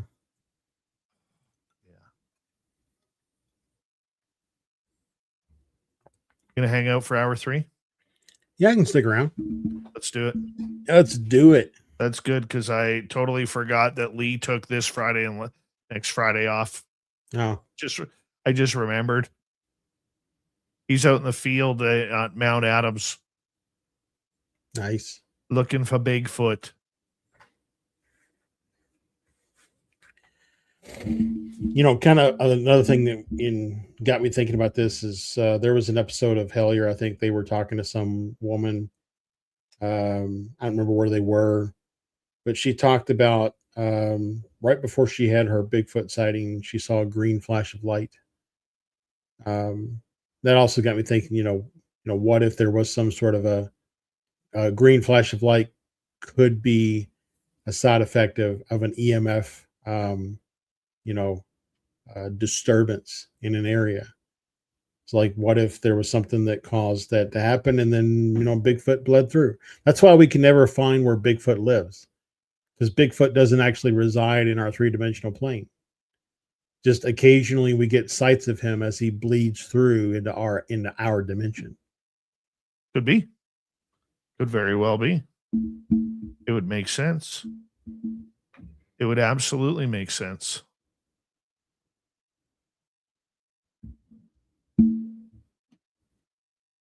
I loved that Hellier series. I wish Greg and Dana would have continued it. I know they got halted by COVID and everything like that, but they did very well with that. I've heard they're making a season 3. I've heard that too. I'm just not sure of it.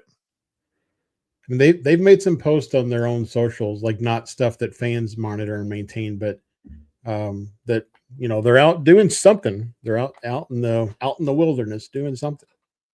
So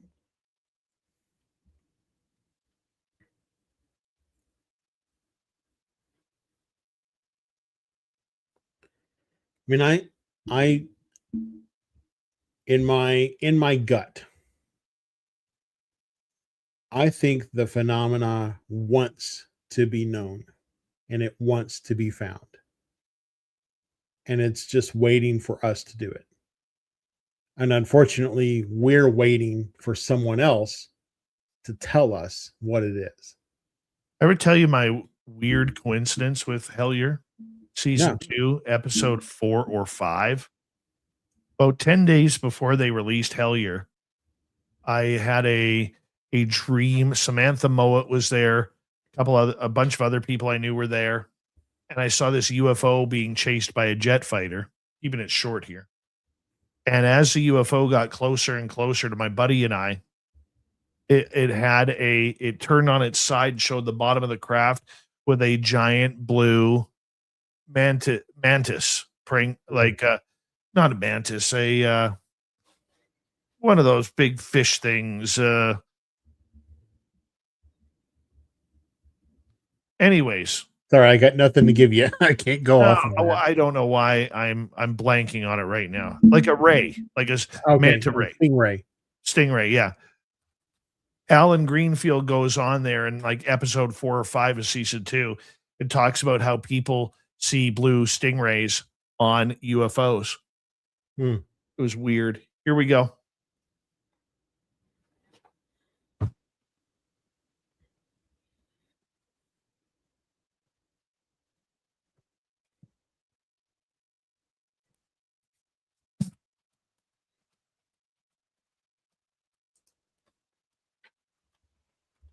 Here we go with the second half of Spaced Out Radio tonight. The Wizard's going the distance. My name is Dave Scott. We're so glad to have our good friend Josh Rutledge here as the Wizard is breaking down, monitoring, and recording experiences of unknown phenomena. Now, getting back to it, we're going to get to some audience questions right off the bat here, my friend. Okay. We're going to start off with David, who says, where is the measurable evidence? Do we have any? Well, I would say that measurable in my mind means data, and I have some data. I've got a black triangle sighting that I had back in Kentucky in 2021, and I've got that little MADAR device that was in my house. It was less than a mile away, and during the time that I had my black triangle sighting, there was a 380-degree compass swing recorded on that MADAR device. That's measurable data substantiated with an experience, a sighting. That's the kind of stuff that we want to get to. Is you've got a sighting, great. Here's some reportable, measurable data to go along with it.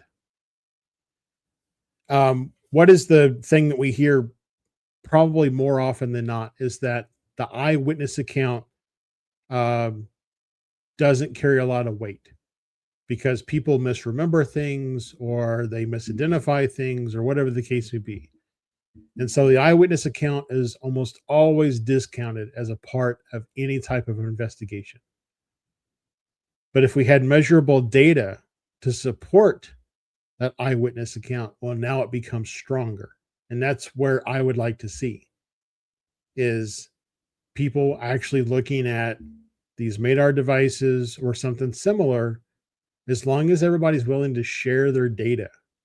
The problem that I see, though, is that some organization or some new company springs up and we've got these boxes you can put in your house. Oh, but all the data is proprietary and you have to pay to get access to it, or you have to be one of our members in order to see it. And we don't share it with anybody outside of our organization. That's the wrong approach. You know, we're either all looking to find the truth or we're all looking to make money, but there's no in between. But I think that's part of the problem right now is there is a very thin line between finding out the truth that all of these talking heads are talking about. And it's another when we see them trying to make a buck off of this.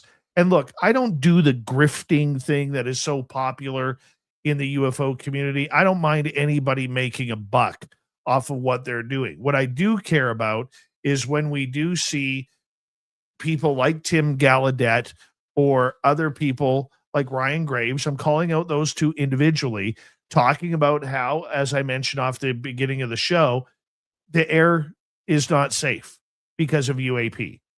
Now the ocean is not safe because of UAP. And we know what they're doing.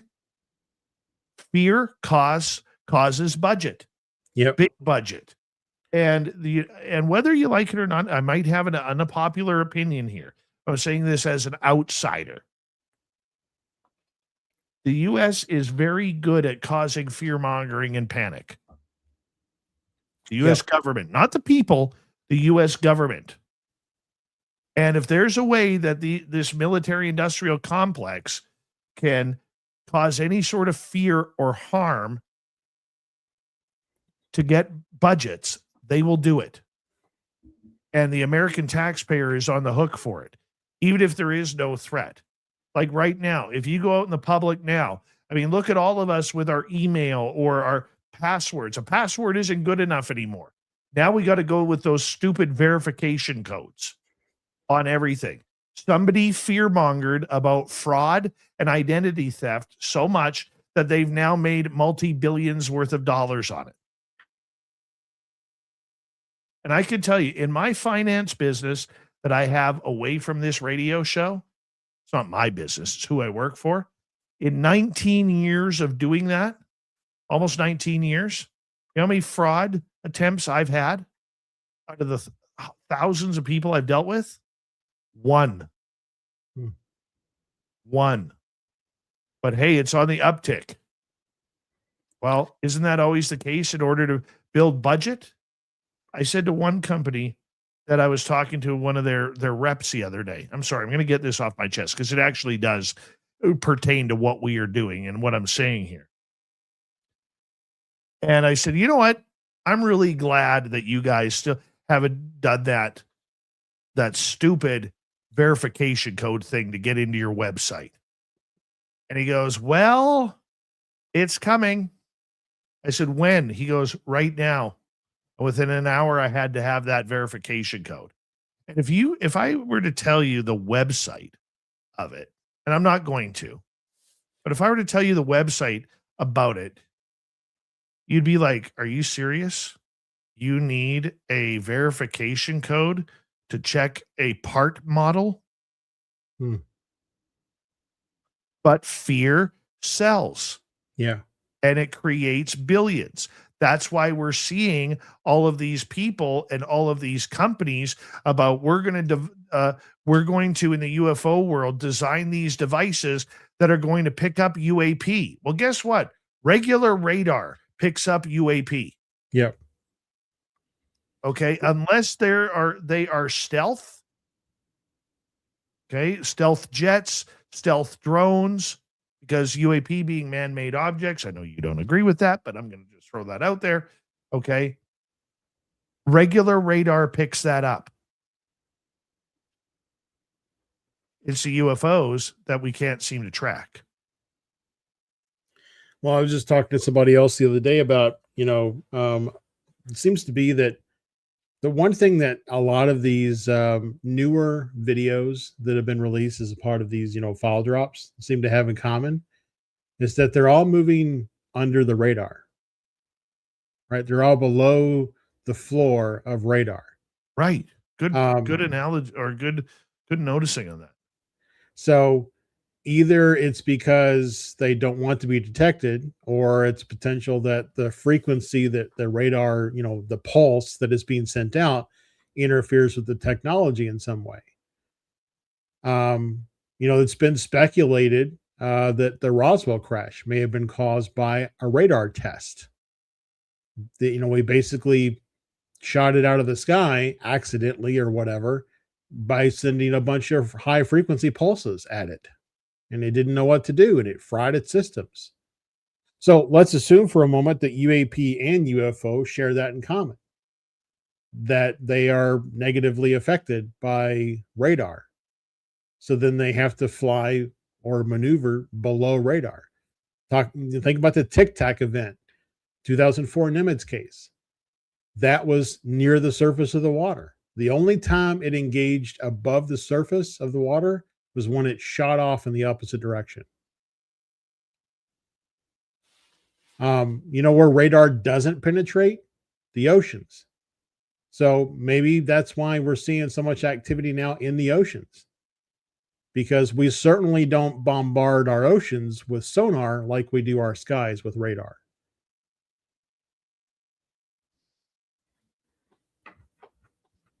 That is very true. Very true. I never thought about it that way. And I was, when's the last time you remember hearing about a case where a UFO was within 100 yards of a person?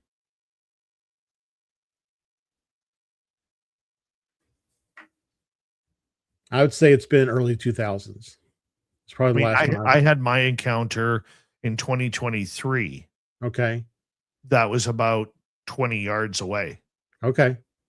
With like a solid craft or an orb? No, this was solid craft on the ground. Okay. Daytime. On the ground. Like landed? Landed. Okay. So my questioning was, again, if their technology emits some sort of frequency that interferes with our technology, it may also interfere with our biology. And that's why people who had close encounters of the third kind often left with radiation burns and radiation poisoning. It's been said that Travis Walton may have been, accidentally hit with a radiation from the craft. So they took him to repair the damage that was done.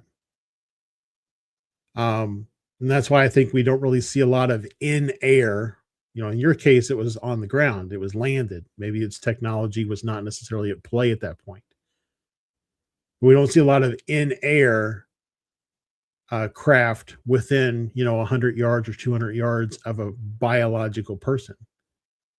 Maybe they've learned that there are negative consequences from them getting too close to us, and they've backed off, which would imply that they do care about our well-being, which would be against the whole fear aspect of these things being out there. That would be an interesting theory on that. I can see where you're going with that. I find it very, very, how can I put it? I think I'm going to put it this way. Because in my mind, I'm repicturing the 2023 close encounter that we had. Because in that encounter, Josh, and I think I've told you this story before, but I'll remind you. I saw the craft. The 6 other people that were with me did not.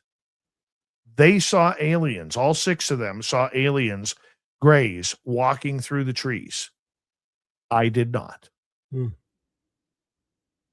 So I don't know how the phenomena chooses that, but it did. So I guess in the theory of that aspect, it confuses me a little bit with how 7 people can see totally different things, 6 being shut out of one incident and 1 being shut out of the second incident. And that's where it gets tricky, because all of what I'm talking about tonight assumes that their technology behaves in a way that is at least in alignment with our understanding of physics.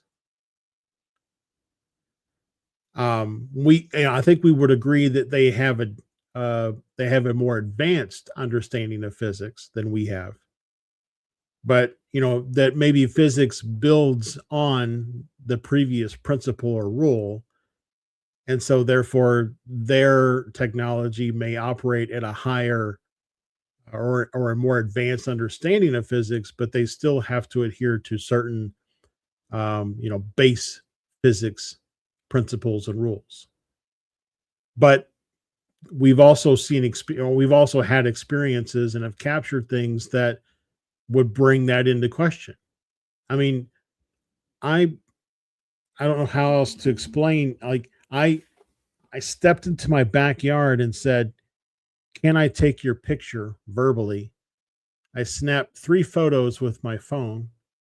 My dog was outside. I mentally, telepathically heard, "Put your dog inside." I put my dog inside and snapped one more photo. And there's a freaking green alien sitting in my outside lawn chair in that photo. But I he's hope you not, brought him a beer. he's not quite there. Like you can see him, you can make him out, but it's also very clear that he's not all the way in our space, our dimension, if you will. So I don't know the principle or the theory or the aspect of physics that would explain that scenario. So it's clear that there is something about how and when they make themselves visible, and to whom. A couple of years ago, I had a different podcast that I don't make episodes for anymore, but I interviewed a guy on that show who was an atheist. And I had a theory at the time, which was, do you have to have some level of spirituality in order to experience the phenomenon? And so I had a lot of conversation with this guy. It was a great conversation, understanding the way, he as an atheist thinks about the world and nature and society and everything. And then after the show, we were talking about the phenomenon, the way it presents itself. And I said, well, I've got some pictures that, I could show you. And he's like, I'd love to see them. So I pulled one of them up, which shows a ghost standing behind a curtain. And I pulled that picture up and I showed it to him, and he saw nothing in the photo. Everyone I've ever shown that picture to, not even preloading it with whatever. I got this picture I want to show you. And I show them the picture and like, oh, wow, what is that? Is that a ghost? Or some people say it looks like an ET. But this guy saw nothing in the photo. So in this case, the phenomena somehow didn't even reveal itself to him in a photograph. How does that happen? Is it a psychological, switch that he's flipped where he can't see those things? Like I talked about earlier with, what the bleep do we know and the ships off on the horizon. His mind has filtered it out because he's unwilling to accept that those things could be true. Or did the phenomena in some way selectively not allow him to see what was in that picture? And that's the weirder aspect of the phenomena.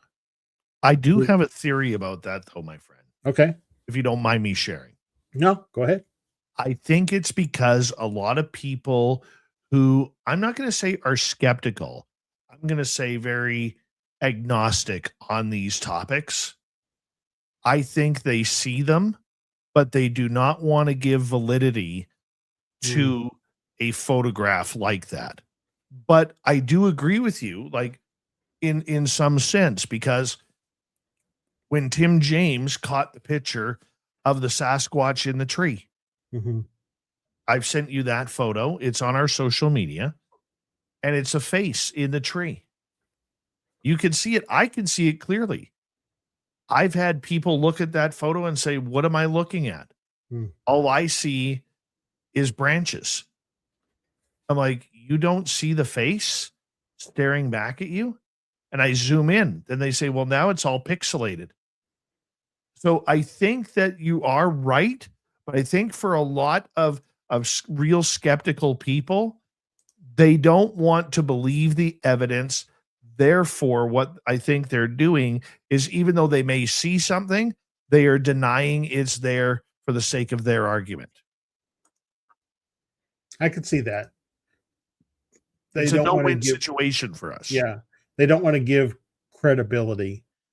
Absolutely. Absolutely. We got 5 minutes to go. Let's go to another question here.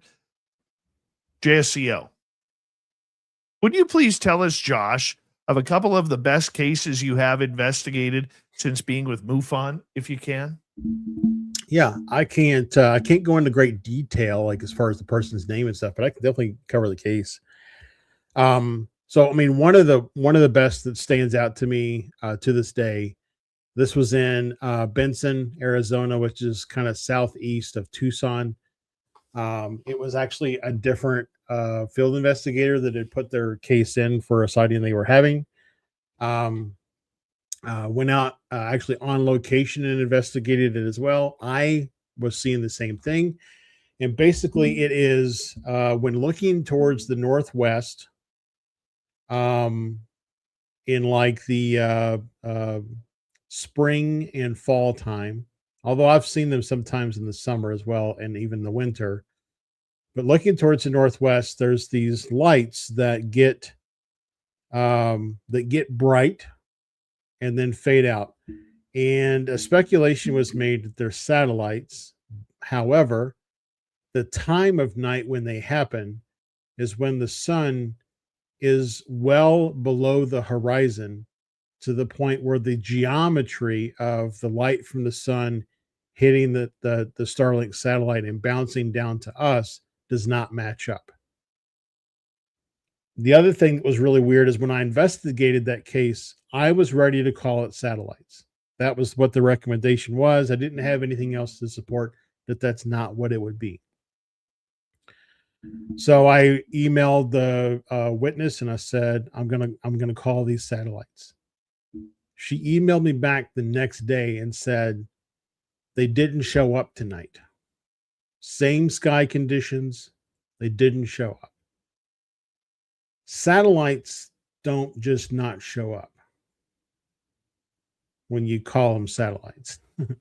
So I had the then chief investigator, I had her reopen the case.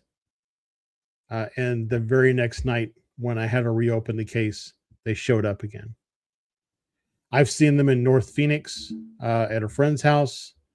I've had other people go out and check at times when they would not be the sun in their specific location. This is in Indiana, Iowa, Michigan. They all see them from their location in these times when the sun's, rays would not be illuminating these as satellites. The correlation for me talking about data is that one of my theories around these technology and this data that I want to collect is that somehow ley lines are related. For those that don't know, ley lines are potentially energetic lines that crisscross across the surface of the earth. And so my thought is that these things may be basically getting on the ley line, serving as some sort of a highway system for them to shoot off to somewhere else across the earth or out into space. And so in every one of the cases where I've had these various people check, they see the lights in close proximity to a ley line. So that's one case. Second case, a guy was sitting in a hot tub of a neighbor, and a black-faced entity stepped from behind a cinder block wall and stared at him, and he stared back at it. And he said it stood there for like a good 5 to 10 minutes.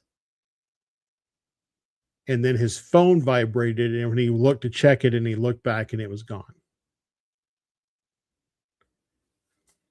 That's eerie. Yep. And then the other one that I have, and this is actually quite amazing, I think, is a woman near Sedona was on a bus with a group traveling back to Phoenix. and she took a photo out of the bus window. And in that photo, she saw what she thought was an orb. But when I looked at the photo, I saw an orb as well as many different faces. Hold that thought, Josh, because we are going to go to break at the top of the hour. 2 hours down, 1 to go. Swampy and Josh Rutledge, the Wizard, going to continue through hour 3. You're listening to Spaced Out Radio with your host, Dave Scott.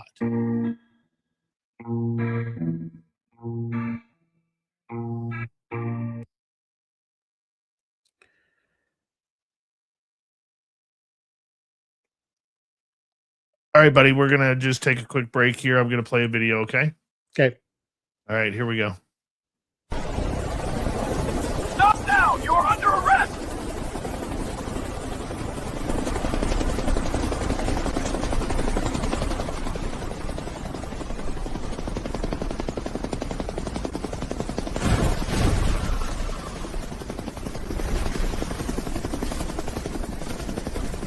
Hands up! Don't move! Don't get caught without your Spaced Out Radio merchandise.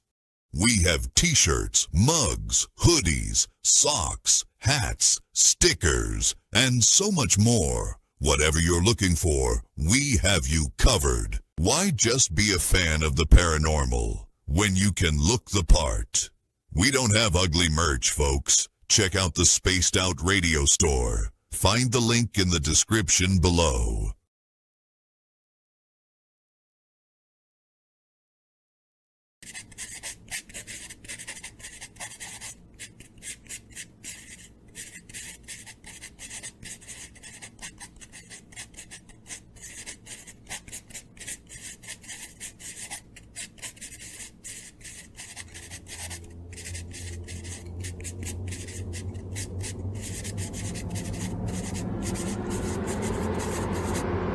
Dirty filth.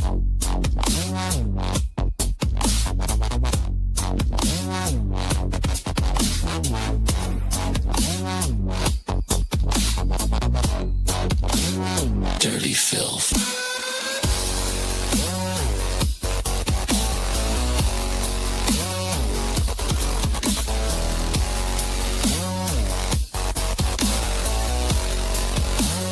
Dirty filth.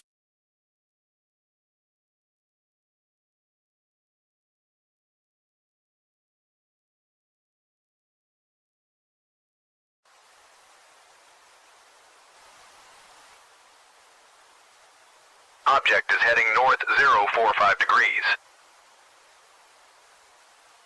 It's definitely not a plane.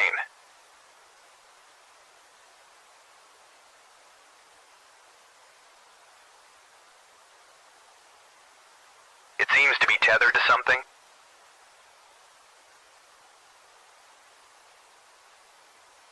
Is that a banner, Joe? Caribou Con.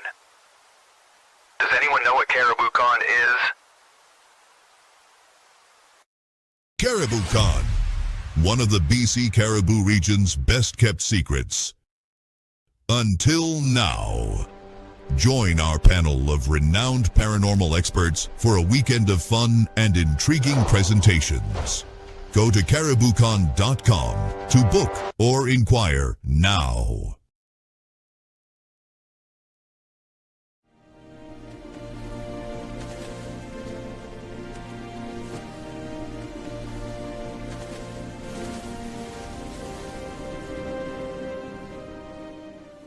Over here. Look at this.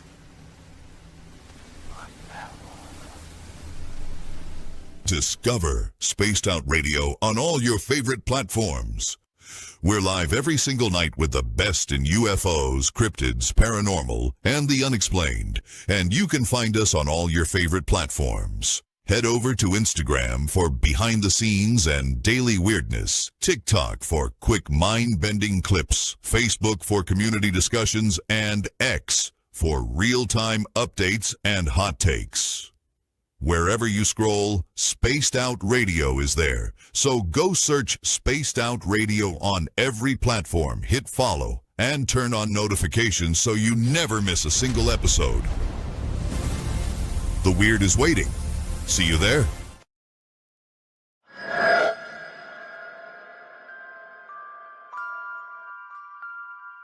The McNeil House is one of several buildings at the 108-mile heritage site said to be haunted by spirits of a time long forgotten. But would you stay the night? Along with guided ghost tours and paranormal investigations, Haunted 108 is offering a chance to spend the entire night inside the historic McNeil House by booking one of our B&B style sleepovers, where you can experience the hauntings firsthand, meet the resident ghost cat, and witness unusual activity. If you dare to turn history into a night you'll never forget, book your spot now at haunted108.com. Spots are limited. Will you be brave enough?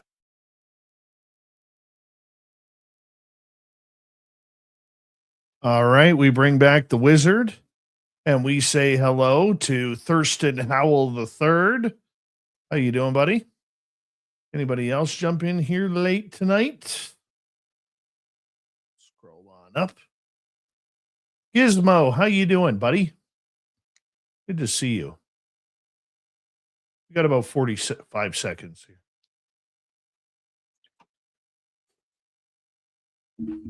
I know it's not wouldn't be good for the radio audience, but I do have, pictures and stuff of things. Cool. Anybody? Yeah, if you want to show them, we can describe them. Misanthropic American, welcome to SOR Chat. Shane Gord, nice to see you. Brent Von Owen, nice to have you here. Shane, you are very late. I hope you were watching the NHL draft. All right. We're coming back in 5 seconds, everybody. Swamp Dweller is 2.5 minutes.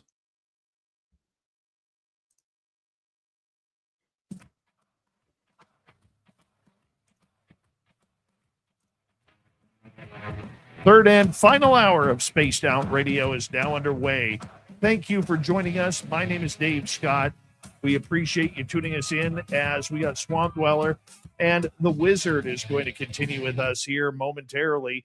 But first, we want to say hello to all of you listening in on our terrestrial affiliates around North America, digitally on every major podcast network, our website, spacedoutradio.com. We have a plethora of features for you. Rock out to Bumblefoot, read the news wire, check out our swag as well. You can follow us on X at Spaced Out Radio, Instagram at Spaced Out Radio Show, and on Patreon in the Space Travelers Club. The Desert Clam has set the password for tonight in the SOR Space Travelers Club. I don't know if I want to say this because I butchered it so badly the last hour. Let me figure it out. Fatidical. There it is. Fatidical is your password. Not tractor. Fatidical. But you could use either tonight. Tractor or fatidical. Use it wisely, space travelers, as the Clam sets the password each and every night right here on Spaced Out Radio. Let's head to the swamp. Hello and welcome to Spaced Out Radio's Swamp. I'm Swamp Dweller, and tonight I'm going to take you on a mystic journey of the unknown, sharing tales of monsters, legends, and nightmares. Welcome to the Spaced Out Radio Swamp. Hey Swamp Dweller, hope things are going well for you. I was listening to one of your episodes with scary cryptid encounters, and it reminded me of a story that my friend told me. Her husband is a police officer in South Carolina, and this is an encounter that she had quite a few years ago. I will call him Mark for privacy reasons. One night, Mark was working the night shift and got a call that the security alarm had gone off at an old Methodist church in town. Apparently, this happened before, and it was usually a false alarm because no one was ever there. The police chalked it up to faulty wiring since the church was fairly old, but they still had to go check it out for protocol purposes. So, Mark heads out with another officer thinking this is going to be a routine open and shut case. But boy, was he very wrong. This church has 2 levels, and the top level has rooms for the kids' Sunday school services and such like that. Now, Mark turns off the alarm, and he and the second cop start sweeping the place. They don't find anything downstairs, but when they turn to go upstairs, he immediately got a bad feeling in his gut.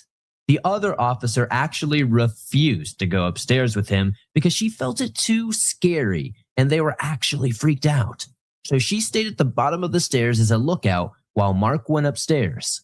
Mark opened the door to one of the Sunday school rooms, swept it with his flashlight across the room, and that's when it happened.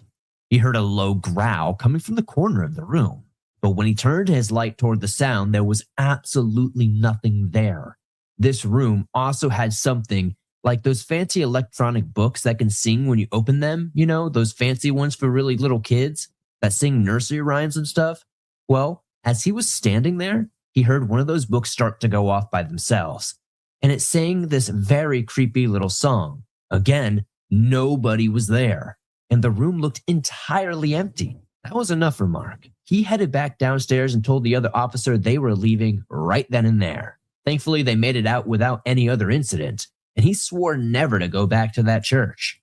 I actually don't know if the alarm has gone off since then, but my friend told me that before this incident, he had been at that church during the daytime for whatever reason and got a weird vibe from the place during the day too. So who knows what truly happened to Mark? But I bet you he's never going back to that church, and either am I. Thank you, Swampy, for another little creepy story there. If you want more just like that, head on over to YouTube, type in Swamp Dweller, hit subscribe, ring that bell. It's got thousands of stories there for you to listen to each and every night and day and night. From the swamp to the wizard, let's continue on.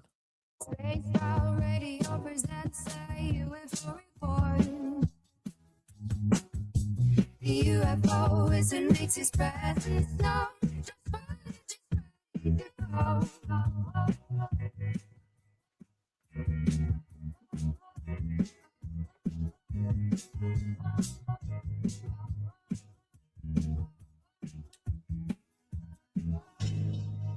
Now, Josh, right before the break, we were asking you about some creepy, weird, strange stories, some of your favorites that you have investigated under your banner of MUFON. And you were going to tell us one. I think you told us one about like some sort of being, shadow being, and you were going to follow it up with another one. Yep, I've got, and I've actually got some pictures that accompany this, Dave. If I can show them, we can help maybe describe them for the folks in Radio Land. We will have to, yes. Yep. So let me see how I need to do this. Should I do a screen share or just add the image file? Just screen share it. Okay.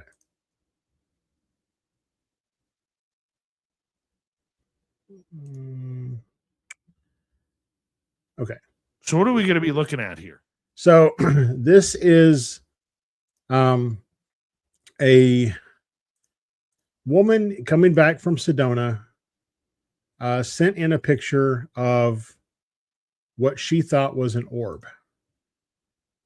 And it's not, for whatever reason, showing up for me to pick. Here we go. Okay. Okay, I hit share. Come on, computer, catch up. There we go. All right. Oh. Sorry, it's doing wonky things now. Maybe it doesn't want you to share. So this is the picture she submitted, and this is the, supposed orb that she saw.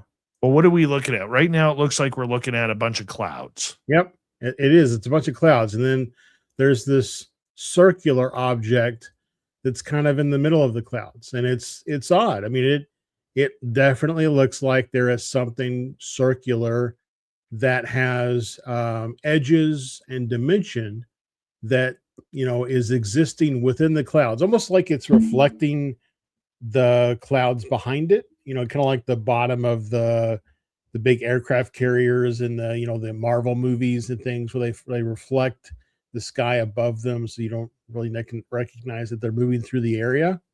So there's this just orb that's in the picture. Well, when I was looking at it as a part of my investigation, I was looking at it basically like this, and I was like, whoa, wait a minute, what's this thing over here?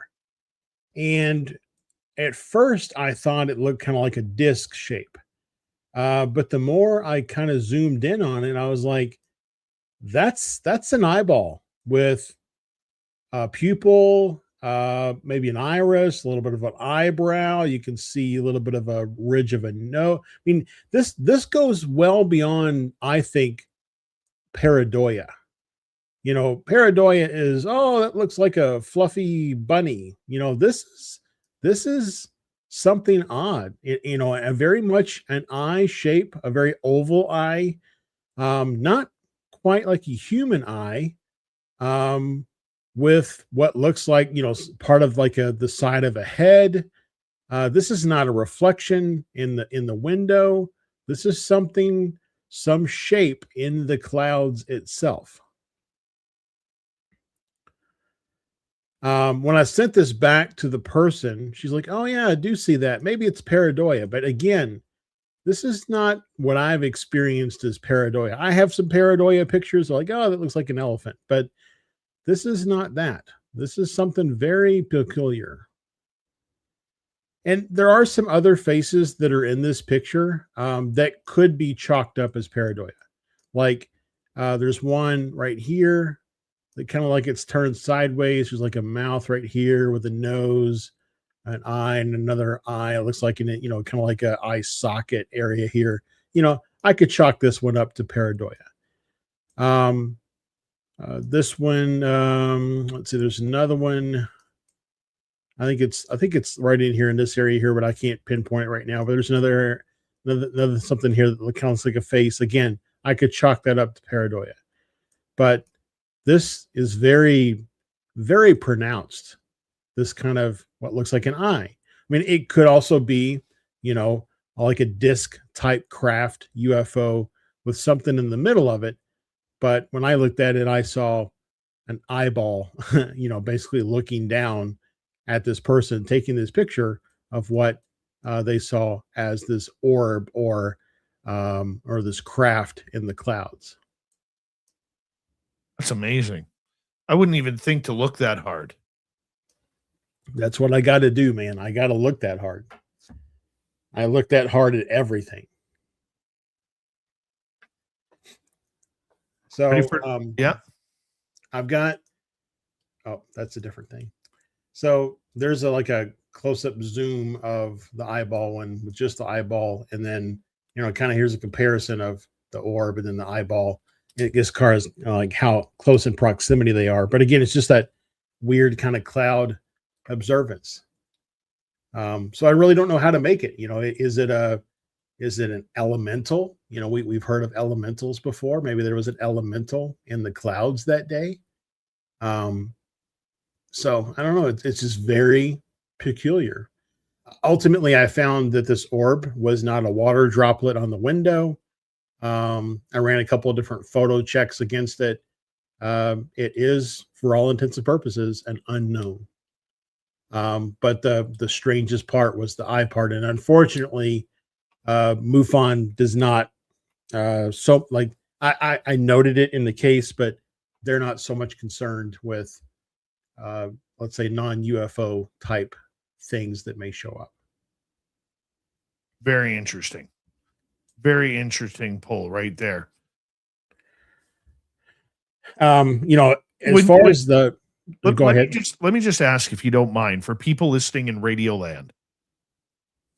This is one of the reasons why when we ask as investigators, researchers, enthusiasts, if you think you've caught something phenomenal, take multiple pictures of it. Yeah. Because that way we have something to compare it to.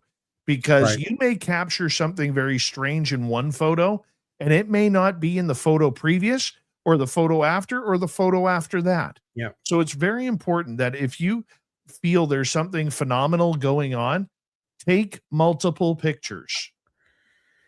Yeah. And I would also say I'm a little at odds with A lot of the MUFON investigators would say if you only see it in a picture after the fact, it's probably like a camera artifact that's not really there.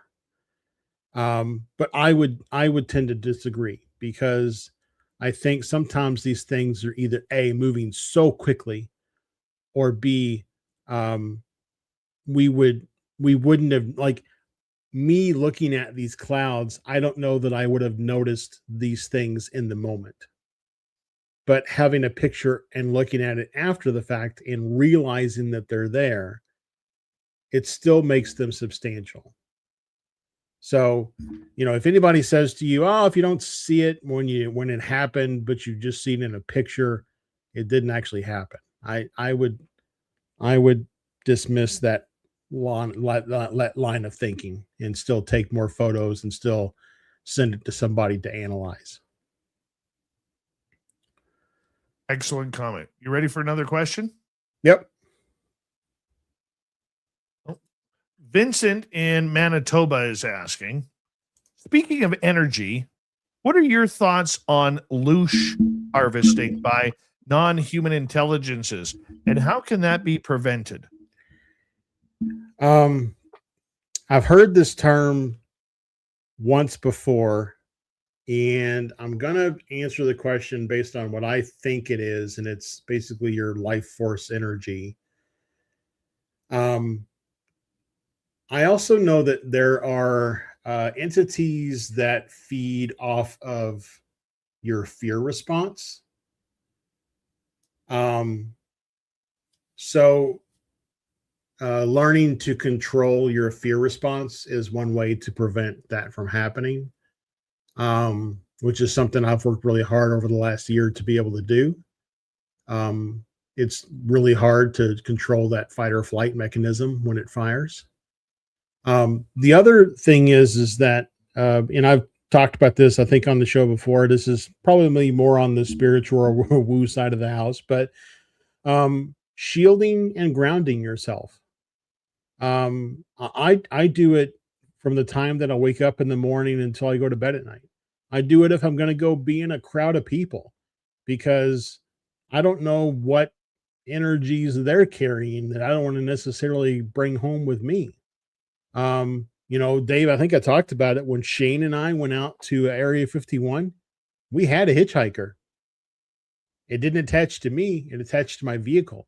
And every time me and my family would get in our vehicle, we would immediately start yelling at each other. Our entire demeanor would change. So I realized that's what it was, and I went out and did some work to try to clear my vehicle. And so far, it's not been there. It's been over a year.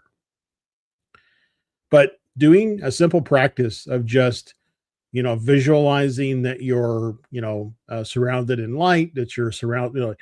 My friend Stefan, he pictures that he's surrounded in adamantium, from Wolverine, vibranium, whatever you want to use, but just you're surrounded in a protective, egg, and you're grounded to the earth. And that alone can do wonders in making sure that nothing can, psychic vampires exist, people who unwillingly just drain the energy out of you, with their monotone speak or the way that they handle themselves. All of that can be cut back on or even prevented with just a 5-second routine of shielding and grounding. I actually have I call it a macro because I'm an IT person, but I say flame on, like Johnny Storm from Fantastic Four. And when I say that, I visualize, even the flames, and I'm immediately then shielded and grounded, and I take that throughout my day.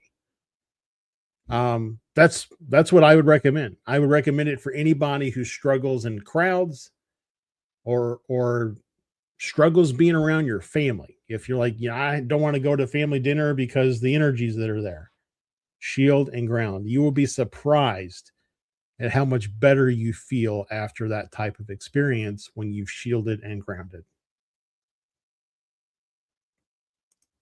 Josh Rutledge, the UFO Wizard, is our guest tonight on Spaced Out Radio. And we got about 5.5 minutes before we go to a break at the bottom of the hour. Next question. Do UFOs run on some kind of plasma? And if so, where do you think they got it from? It's possible. It's as part of kind of that same investigation, I've noticed that a lot of times when UFO sightings occur, they seem to be near water. And I've wondered if they're using water in some way to convert it into plasma to then run their craft. There's actually been sightings where people have seen craft over large bodies of water sucking up all this water into their craft. Now, either they drink it, which is possible, or they rely on it in some way, shape, or form for their technology. So they could be getting it from there. The sun obviously is plasma. That's what it is. So if they had some methodology of extracting the plasma from the sun, they could get it that way. There's another idea that is maybe a little fringe, but if you go off the notion that of multiverse, there is a universe where the Big Bang has just happened. If you ascribe to the multiverse theory, if they had technology to cross or to tap into other universes in the multiverse, they potentially would have access to unlimited power from a universe where the Big Bang has just happened. Or crossing into another universe where they draw from a star or a nebula or a black hole. Again, it causes us to question, I think, what we understand about physics and our reality.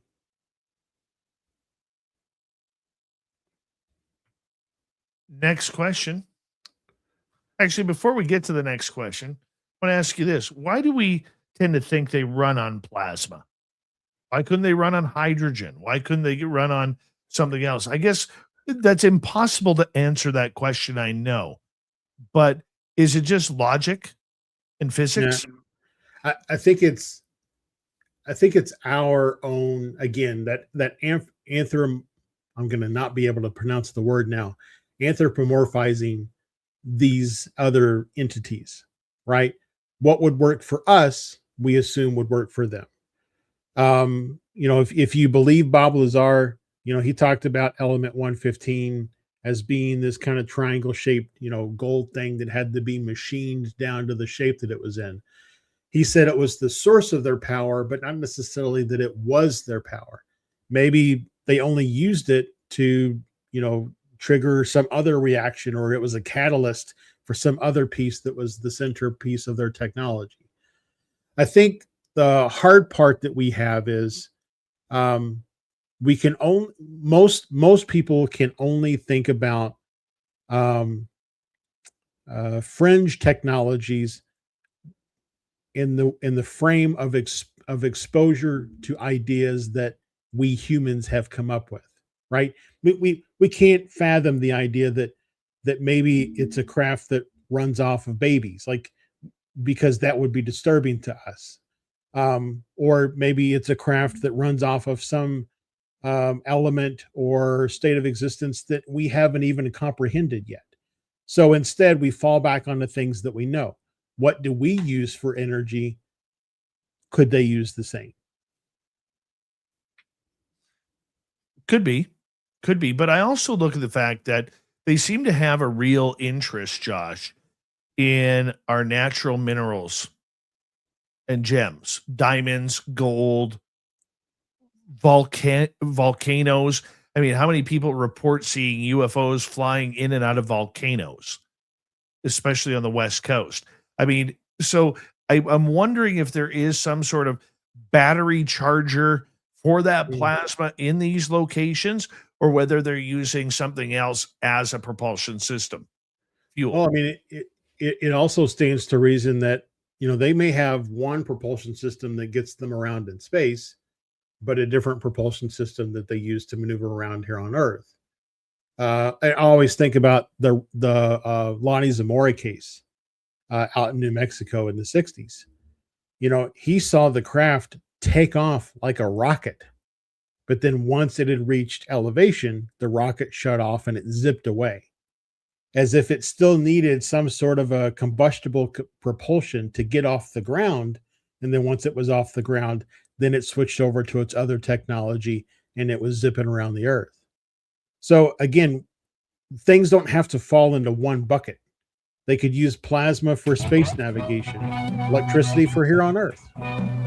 The Wizard, we got him till the top of the hour. More audience questions coming up. This is Spaced Out Radio. Your host, Dave Scott.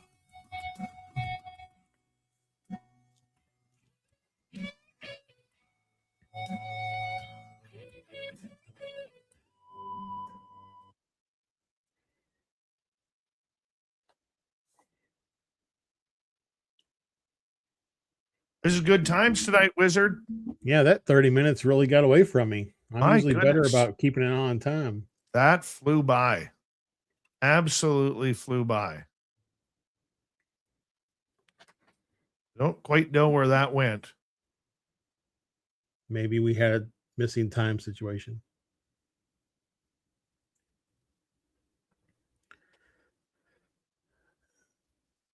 Wouldn't that be wild if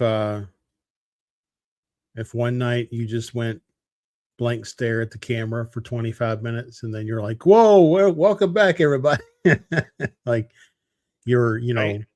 like you weren't physically abducted, but your, you know, your energy body or something was taken and your physical body's just sitting here staring at the camera for 30 minutes. Isn't that the truth?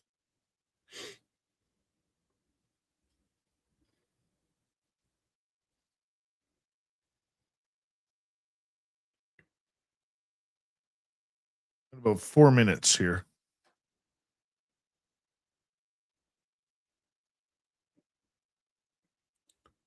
Paramarv's asking to see that alien in the lawn chair. I can get that queued up if you want to do that.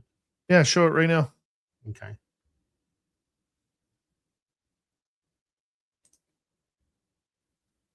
Still amazed at how the putty flattens itself out, man. That's just, it's tripping me out wild right now.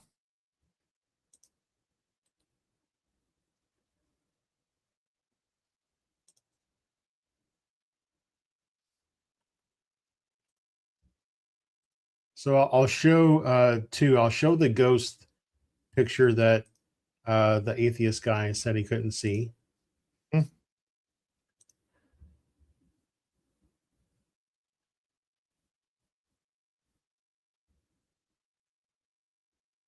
So let me know if you can see it. I can see it. Yeah, Can't this see is so where this is this is a second floor. It used to be a roller rink. They use it for storage now. Yeah. This kind of thing here is like a big heavy curtain that covers the storage area. Here's some shelves and boxes. I took one photo in this entire investigation, and this guy was standing there. And for me, what I see is I see like a striped sweater and some bib overalls. Can't quite make out the face. When I zoom in, way in on the face, it just gets really distorted. And I just can't quite. There you can see the eyes. Yeah. But it just gets really distorted on the face. It almost like has like a pointy ear, like an elf or something. It's not a tall being. No. A maintenance man for the building was tracked down. He was like 98 years old. He was the maintenance man for a long time. And when he saw it, he thought it looked like this kid named Bobby who died when he was 6. He fell off the roller rink. So, but yeah, so that's the, I know we've got some time. I'll step through. So Yeah, we got about 2 minutes. here's the bean in my lawn chair. So this black figure here is part of the chair. This is the leg of the chair. There's another leg. This is actually connected with some rose bushes that are back here, so it makes it look like this is part of it. But it's actually this green guy that's just sitting here. You can see his his torso through the arm of the chair. You see his little green head kind of up above it, a little black eye here. And then there's even like his little foot sticking up at the end of the chair down here. Oh, I see it clear now. Oh my. That's a little wild. Yeah. I mean, I was blown away when I saw it. But yeah, it's he's just sitting there chilling.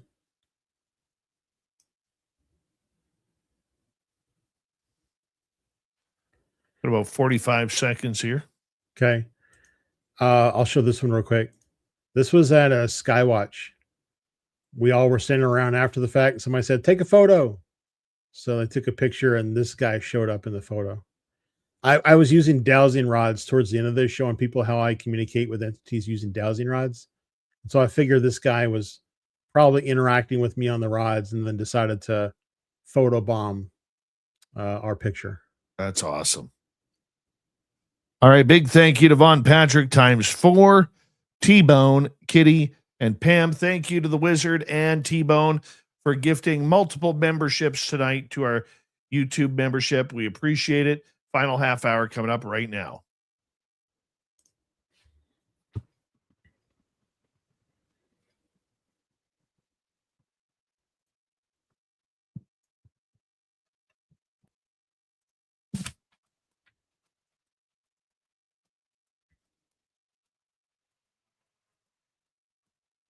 Let's get going in the final half hour of Spaced Out Radio tonight. Good to have you with us.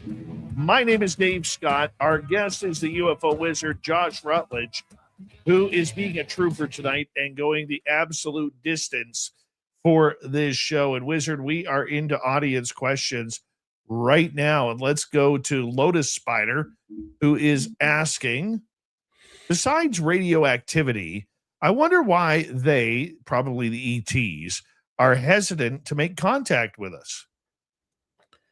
I mean, for one part, we are a very aggressive species. I mean, a good portion of the population has problems with another portion of the population, like to the point where if in the same room with them, conflict could break out. So I think there's an aspect of, they're worried about what we might do to them. One could say, well, their technology is so much greater than ours. Why do they have anything to be worried about? But their bodies may be like an Independence Day, right? Their bodies may be just as fragile as ours. It's just the technology that's greater than ours. The other part is, and I think this is legitimate. We tend to look for other people, deities, whatever the case may be, to swoop in and save us from our own problems. The problems that we create, we look for something else to save us from them. Maybe they're waiting for us to take some accountability and show that we can take steps towards fixing our own problems before they introduce themselves and run the risk of us saying, great, fix our planet, so that we can continue to make it not fixable. I'd like to add to that because I think you're right on par. We are not only an aggressive species, but we are a violent species. And that's easy to say. Okay, because we use that excuse for absolutely everything. Add to the fact, I mean, just like I've stated a couple times on this show, when we keep looking at things as a threat rather than out of curiosity, that changes the whole energy and demeanor of what we're trying to do. And I think these species, being very highly intelligent for wherever they came from, they are here and they look at us and they're like, these people are bad. Like whatever these things are walking on that planet, they're bad. They're out to hurt us. They're shooting at us. They're triggered by us. And I think that's why they only talk to certain people who they have contacted with. This is why I think you get a lot of people now saying that any sort of disclosure is going to be from the people themselves, not the government, on what they know. People are going to start speaking up more. And that could be a benefit from using social media. But I think if I'm an alien species and I'm looking down at Earth, I'm saying, hey, this is a beautiful place. There's a lot of beautiful life forms on this planet, but those two-legged individuals, try and stay away from them. They're not too kind to what we are doing. And I think after thousands of years of following what we are doing, especially, if you go back to Egypt, there's hieroglyphics on the pyramids and elsewhere that show that there is some sort of alien intervention, whether it's spacecraft or ancient astronauts. And I think when we look at that, they would see that, we are in our history completely dominated by war. We're dominated by violence. We're dominated by territory and belief systems. And I think they're just like, why do I want to make contact? I would agree. And a little joke comes to mind, and I'll try to make it quick. So my friend's a pastor, and he tells this joke sometimes. He says, this guy's on his roof in his house, and there's a big flood. It's washing everything away.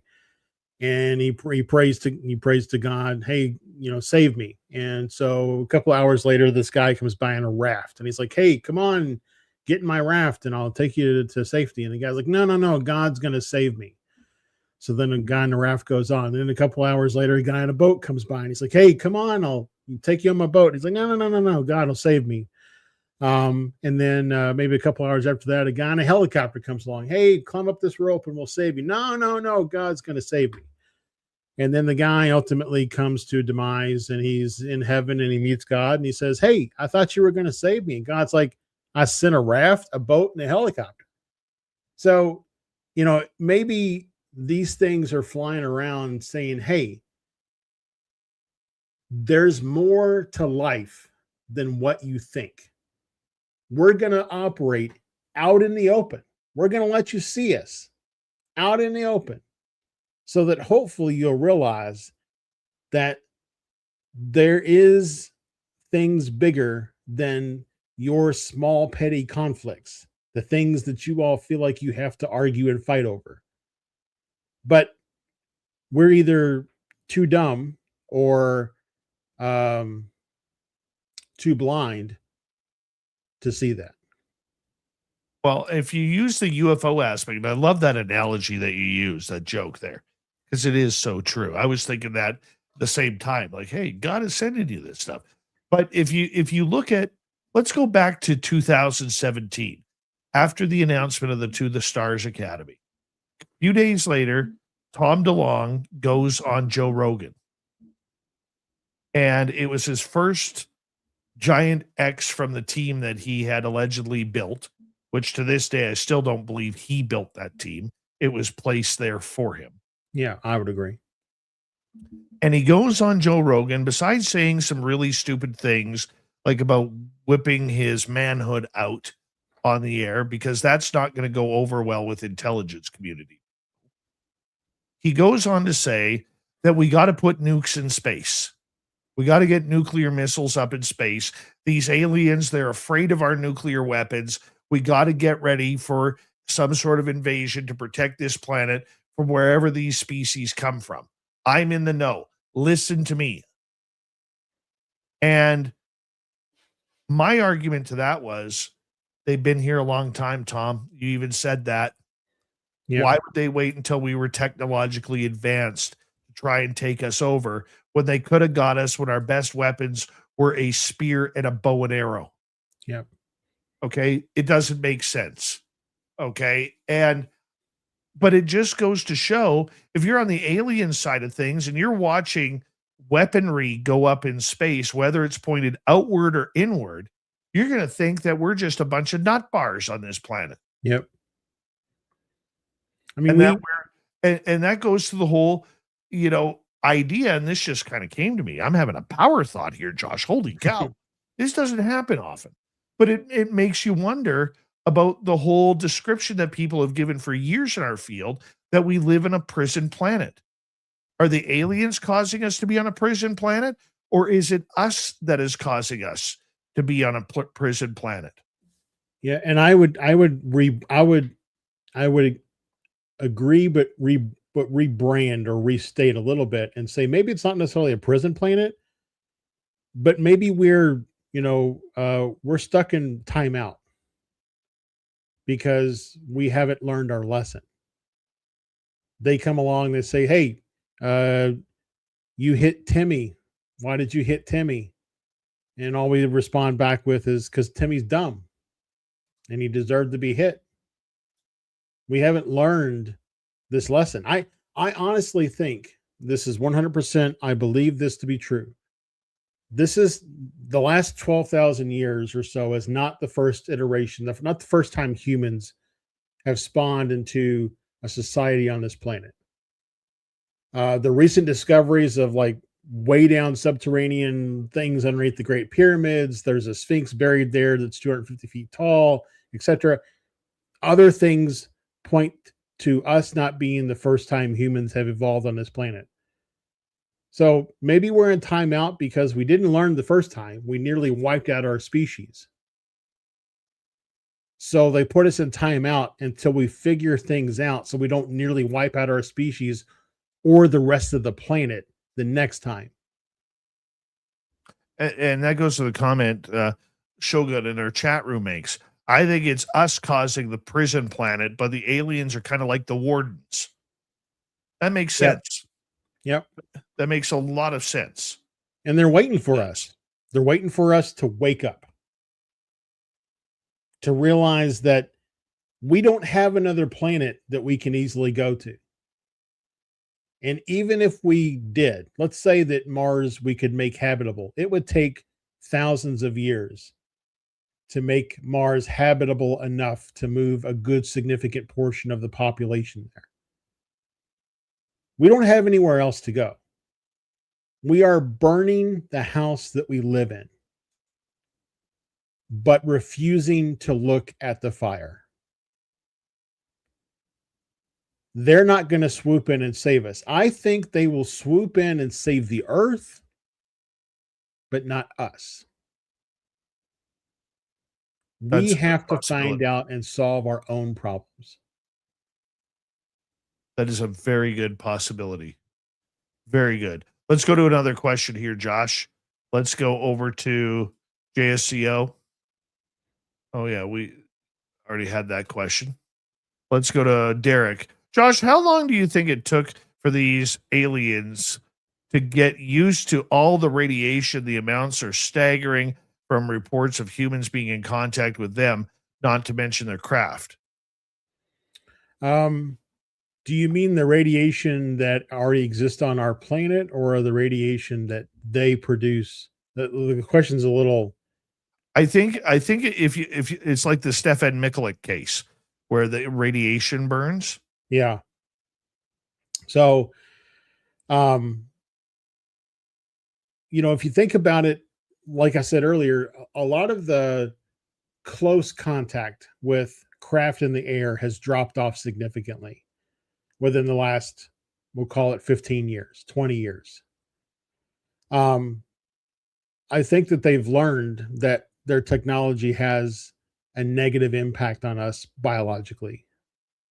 And they're backing off. They're finding other ways to make contact that doesn't inflict biological harm.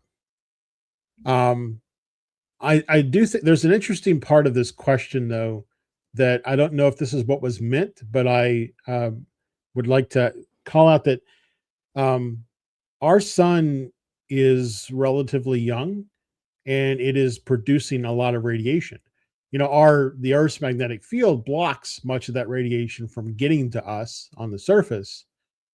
But these alien beings, possibly are moving about within or out of the Earth's magnetic shield. So I wonder how they're dealing with all of the sun's radiation in space. Are they affected by the Van Allen radiation belts? Do they have technology to combat those things? I would think that they would, but it really makes you wonder if, like, because of all the radiation in our solar system, if it's one of those things where once they come onto the planet, they can't leave. They have to remain and operate within our planetary parameter because they can't deal with the immense radiation that's in space in our solar system. I think it's more than radiation. They just can't deal with our BS anymore. Well, they probably really like our mushu pork, but true. But I'm sure they're getting real sick and tired of those stupid codes that you have in order to log into the websites. The verification codes. I'm sure they're getting sick of being charged carbon tax for flying around in our atmosphere. I'm sure they're getting tired of absolutely everything that we do. I don't think they're not leaving, they're escaping. Yeah. Filth needs to draw that cartoon. He needs to draw the Flatwoods monster being prompted with "Are you a robot?" screen when he's trying to log into something. That's a fantastic cartoon. I want to add to this, if you don't mind. Sure. And that would be also when we look at the amount of radiation that they are giving off and that humans have picked up. I mean, the Stefan Mikulik case is still the best case out there. The Falcon Lake incident, if anybody wants to look it on up. And that happened at Falcon Lake, Manitoba. And Chris Rakowski, famed Canadian UFO researcher, is an expert on that field, that case. But we also have to remember that they're having to get used to our atmosphere as well. Maybe they don't know how to breathe oxygen. Maybe they don't know how to live in hydrogen or humid climate, or maybe even our temperatures. Maybe our temperatures are too cold or too hot. Okay, maybe they don't understand what salt water tastes like. I mean, we have a lot of things that we may take for granted here because we use it. What about helium? What about all sorts of gases that are on the periodic table? They might not be used to that. So I think they are having to get used to it. Maybe that's the reason why they're creating human hybrids. If we want to take it down a woo level, maybe that's why. So that way they can be here in the future. I mean, there's a multitude, some people would say a plethora of reasons why. And I think it goes both ways.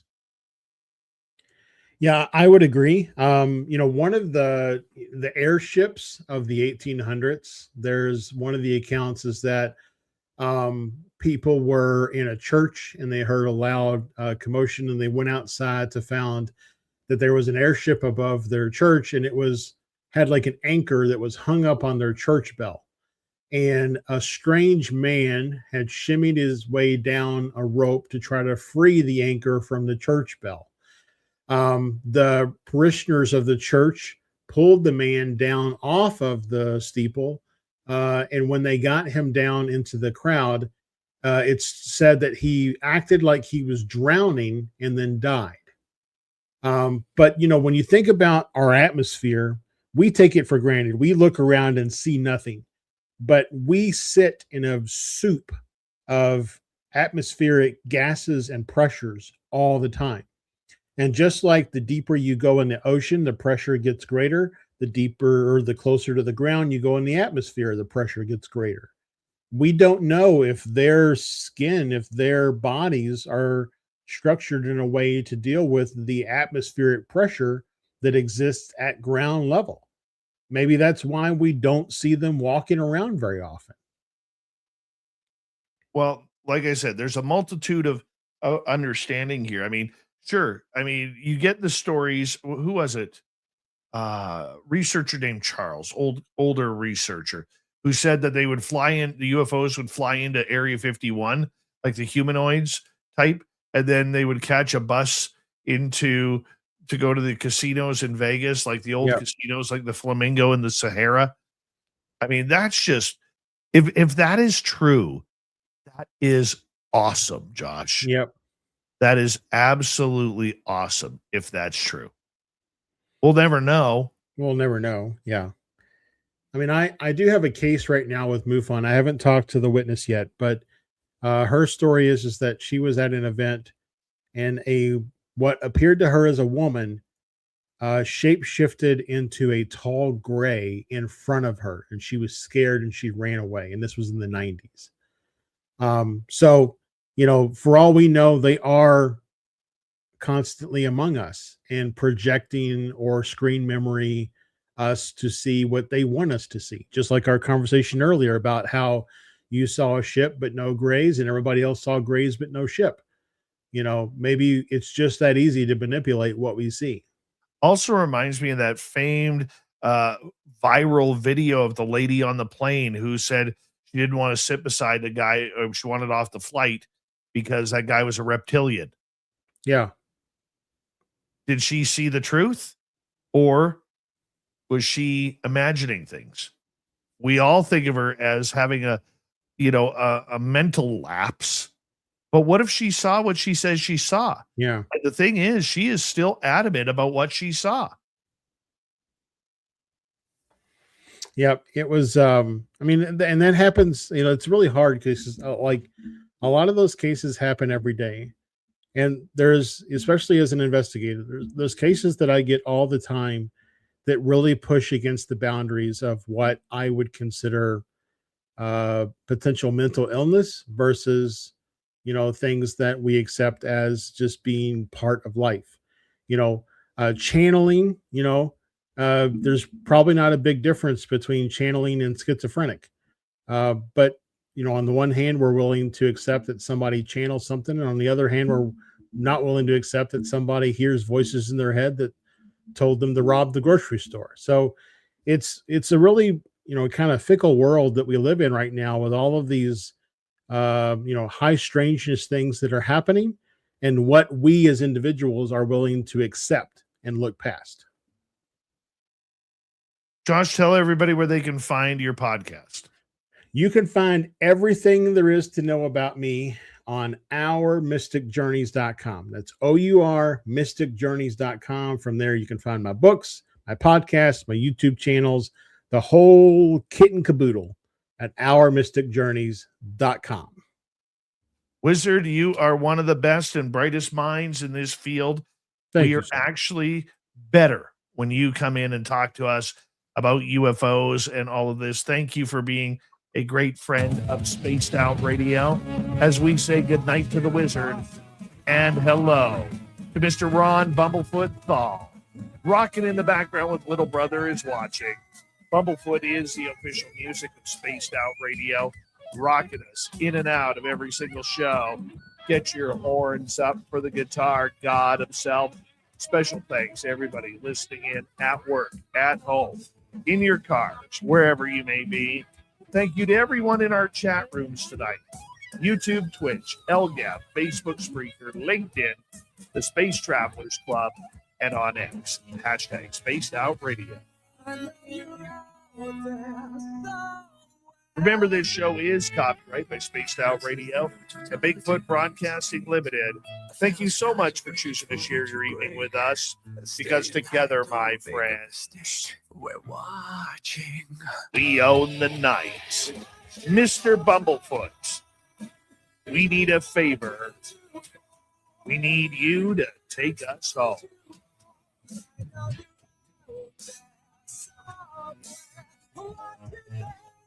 Yes, the Woo Train has docked for the night, but soon, my friends, we shall ride again.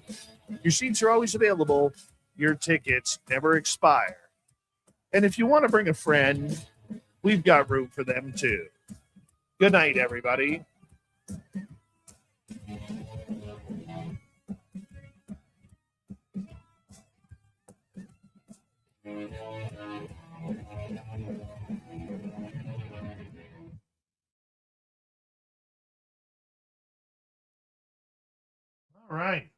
Good job tonight, Wizard.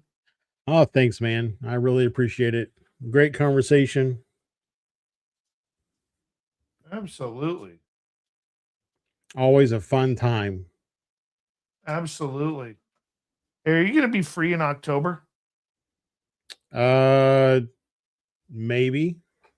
We're thinking about, Merle and I are thinking about making a trek to Vegas with Tim Senor and maybe a couple others.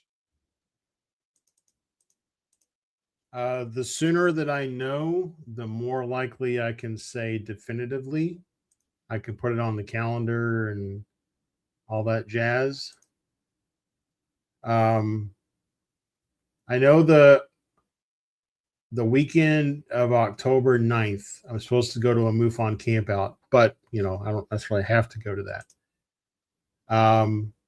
But other than that, I think I'll send you the date, but October 16th to the 18th, it's a boot camp here in Phoenix it's a field investigator boot camp, and I'm hosting some of the sessions. I have to be here for that, but I think other than that, October weekends are mostly open. Yeah, I'll let you know what I have available. I got to talk to Earl yet too. All right, kind of go from there. Yeah, we should do that and do a ghost investigation somewhere. Why not? Merle would love to, man. He loves the ghosting things. That's who he is. That's why we call him Merle around these parts. Does that have to do with ghosts? No, it's his middle name, to be blunt. Okay. Yeah. I hate to be the bearer of bad news there. It's just his middle name, but that's okay. It's Merle. Yeah. Merle was the name of the ghost that caused him to have an allergic reaction to cinnamon. I don't know. I mean, I just was hoping there was a good story there. For a while, we called him Merle. No, I'll tell you why. I'll tell you why. So a few years ago, we were having a conversation, and he's like, I'm trying to build my image in the paranormal world. And he goes, I'll be honest with you, it's tough out there. It's really tough. And I said, dude, you have one of the greatest middle names in the world. Okay. You have one of the coolest middle names in the world. Merle is a badass name, man. It is. And I said, you know how many Mikes there are out there? And lots. Yeah. And I go, there's not many Merles. There's not many Merles whatsoever.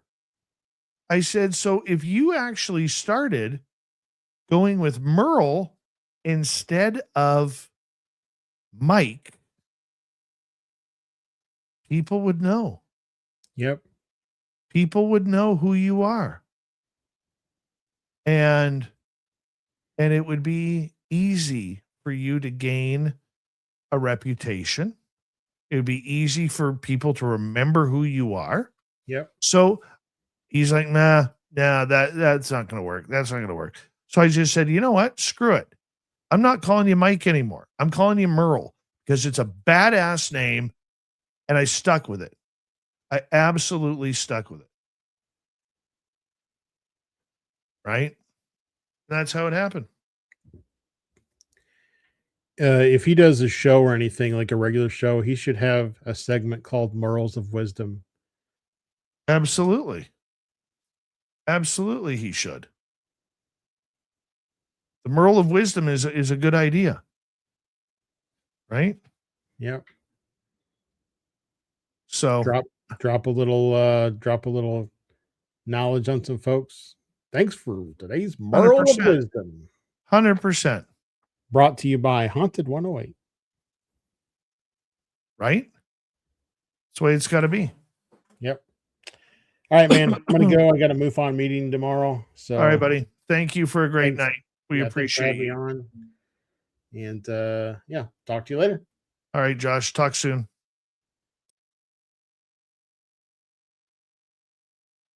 All right. Go like this.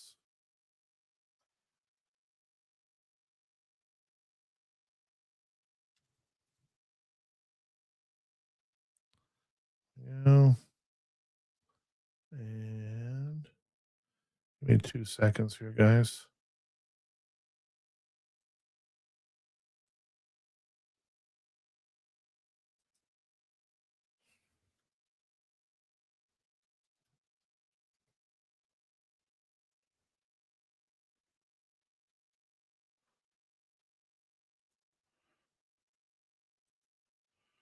All right, build that up.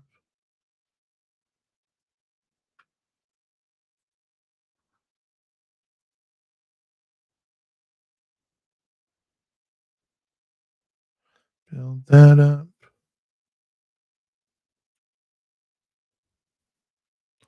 All right. Those are good levels right there, man. Good levels right there. You guys have a good time tonight? As I edit this sucker up.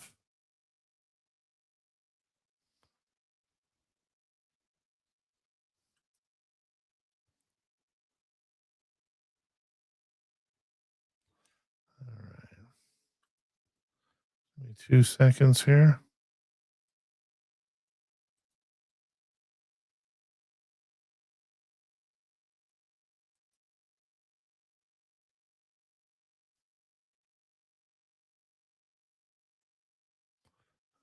Let's go here first.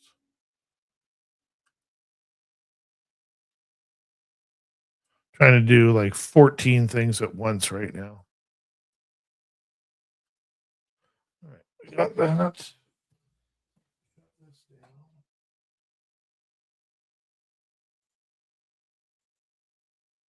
Shut down. That goes there. And this gets titled.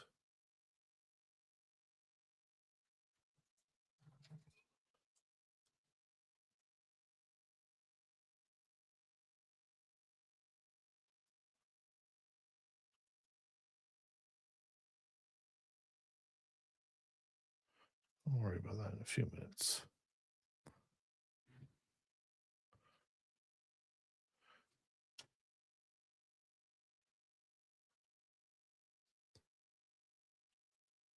That was a fun show. The Wizard's so smart. He really is so smart. Ridiculous how smart he is. Lex Diaz, how are you, my friend?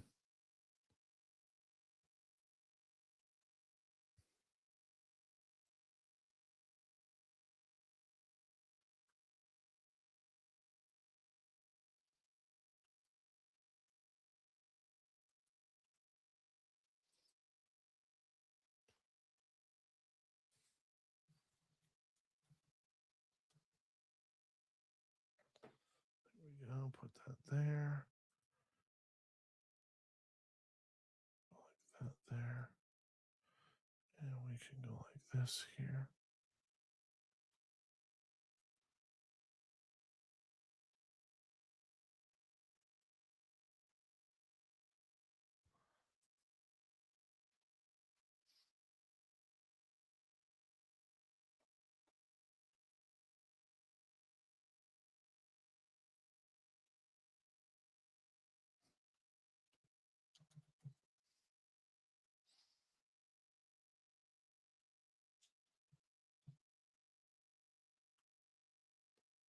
Cut that.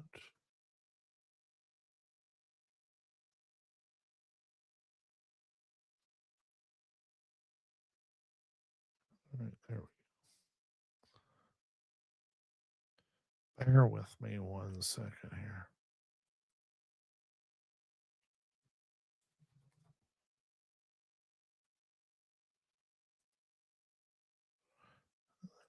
Here.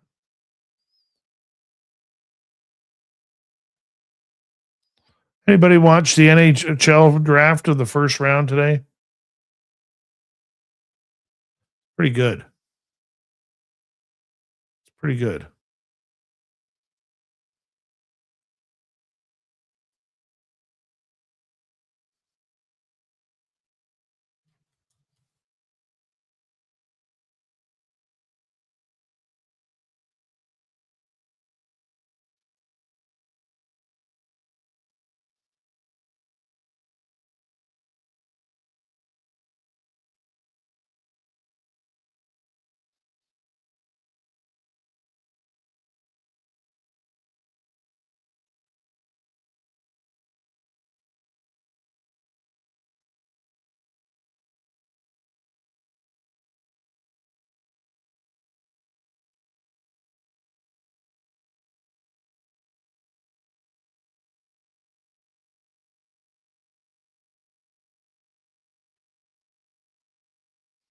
Sorry, I'm just reading something here.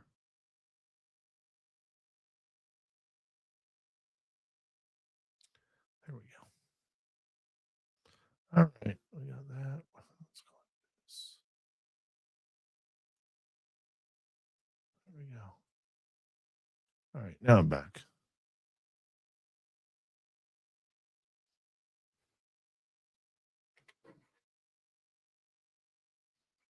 Yeah, Tebow, that was pretty awesome. I was so excited. I thought they were going to take that Chase Reed, that American defenseman who is absolutely amazing. I thought they were going to do that. I thought Winnipeg screwed up taking Vigo Bjork over Keaton Verhoff, though.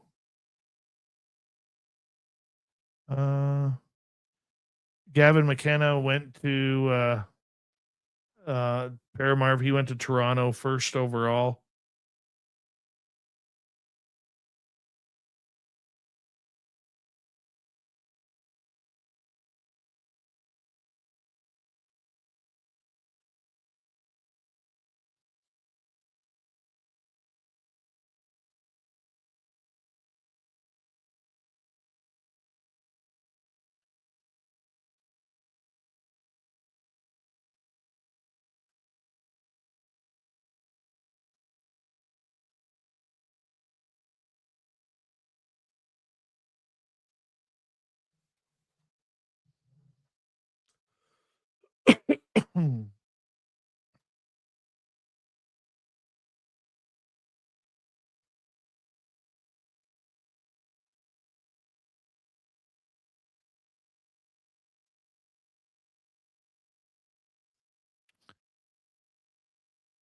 I don't know how they made that pick.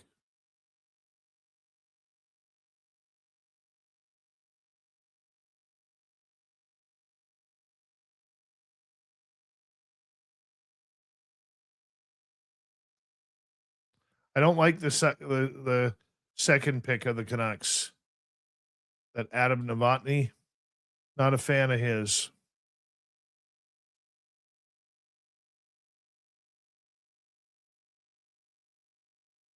But I have a feeling that Ryan Lynn and what was the other boy's name?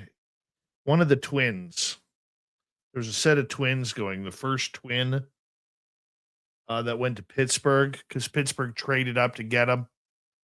I thought they were going to take one of those two instead. And I think Novotny was a distant third selection for that pick. That's just me. That's what I think.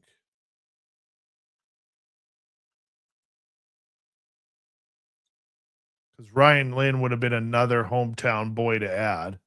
And you got a pretty darn good puck moving defenseman that can play physical. So it would have made complete sense on that one. Little Timmy Mothman in your goatee. What the hell are you doing moving a PA? Acuff, I chose my team when I was 7 years old, and I loved Wayne Gretzky. And so in 6 years old, I loved Gretzky, and that's how I became an Oilers fan in day one, 1979. That's how it happened. I know. The Canucks would be my number 2 team. They would. Especially after covering them for so many years that I did. They're great. They had great regular seasons during that time. And then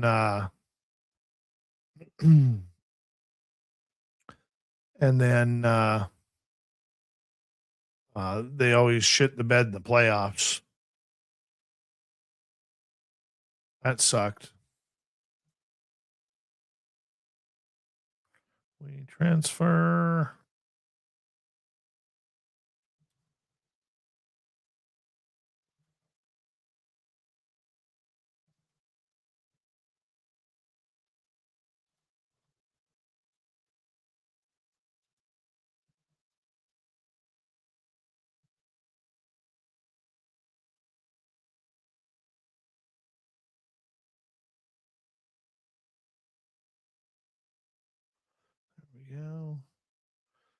Close that window. Close it.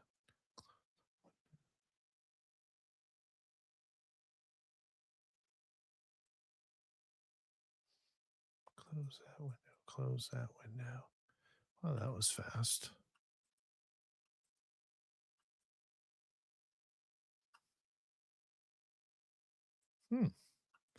Very quick.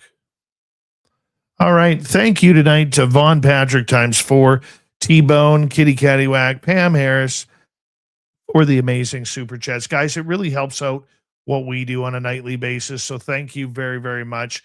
If you haven't already, give us a thumbs up. We will see you guys on Monday, where my guest will be Lon Strickler. Strange Days. It's going to be good. The Lonins will be here. Say it with me. Lonins. You guys will like it. You will like it a lot. So let's make sure we're all here gathering around, having a good time. I appreciate each and every one of you. You guys have an amazing weekend, and we will talk to you very, very soon. All right? Much love, everybody. Spread the word that we're kind of good people around here. Take care.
Stay healthy, my friend. You too. If you need bail money, give me a call. Always, Dad.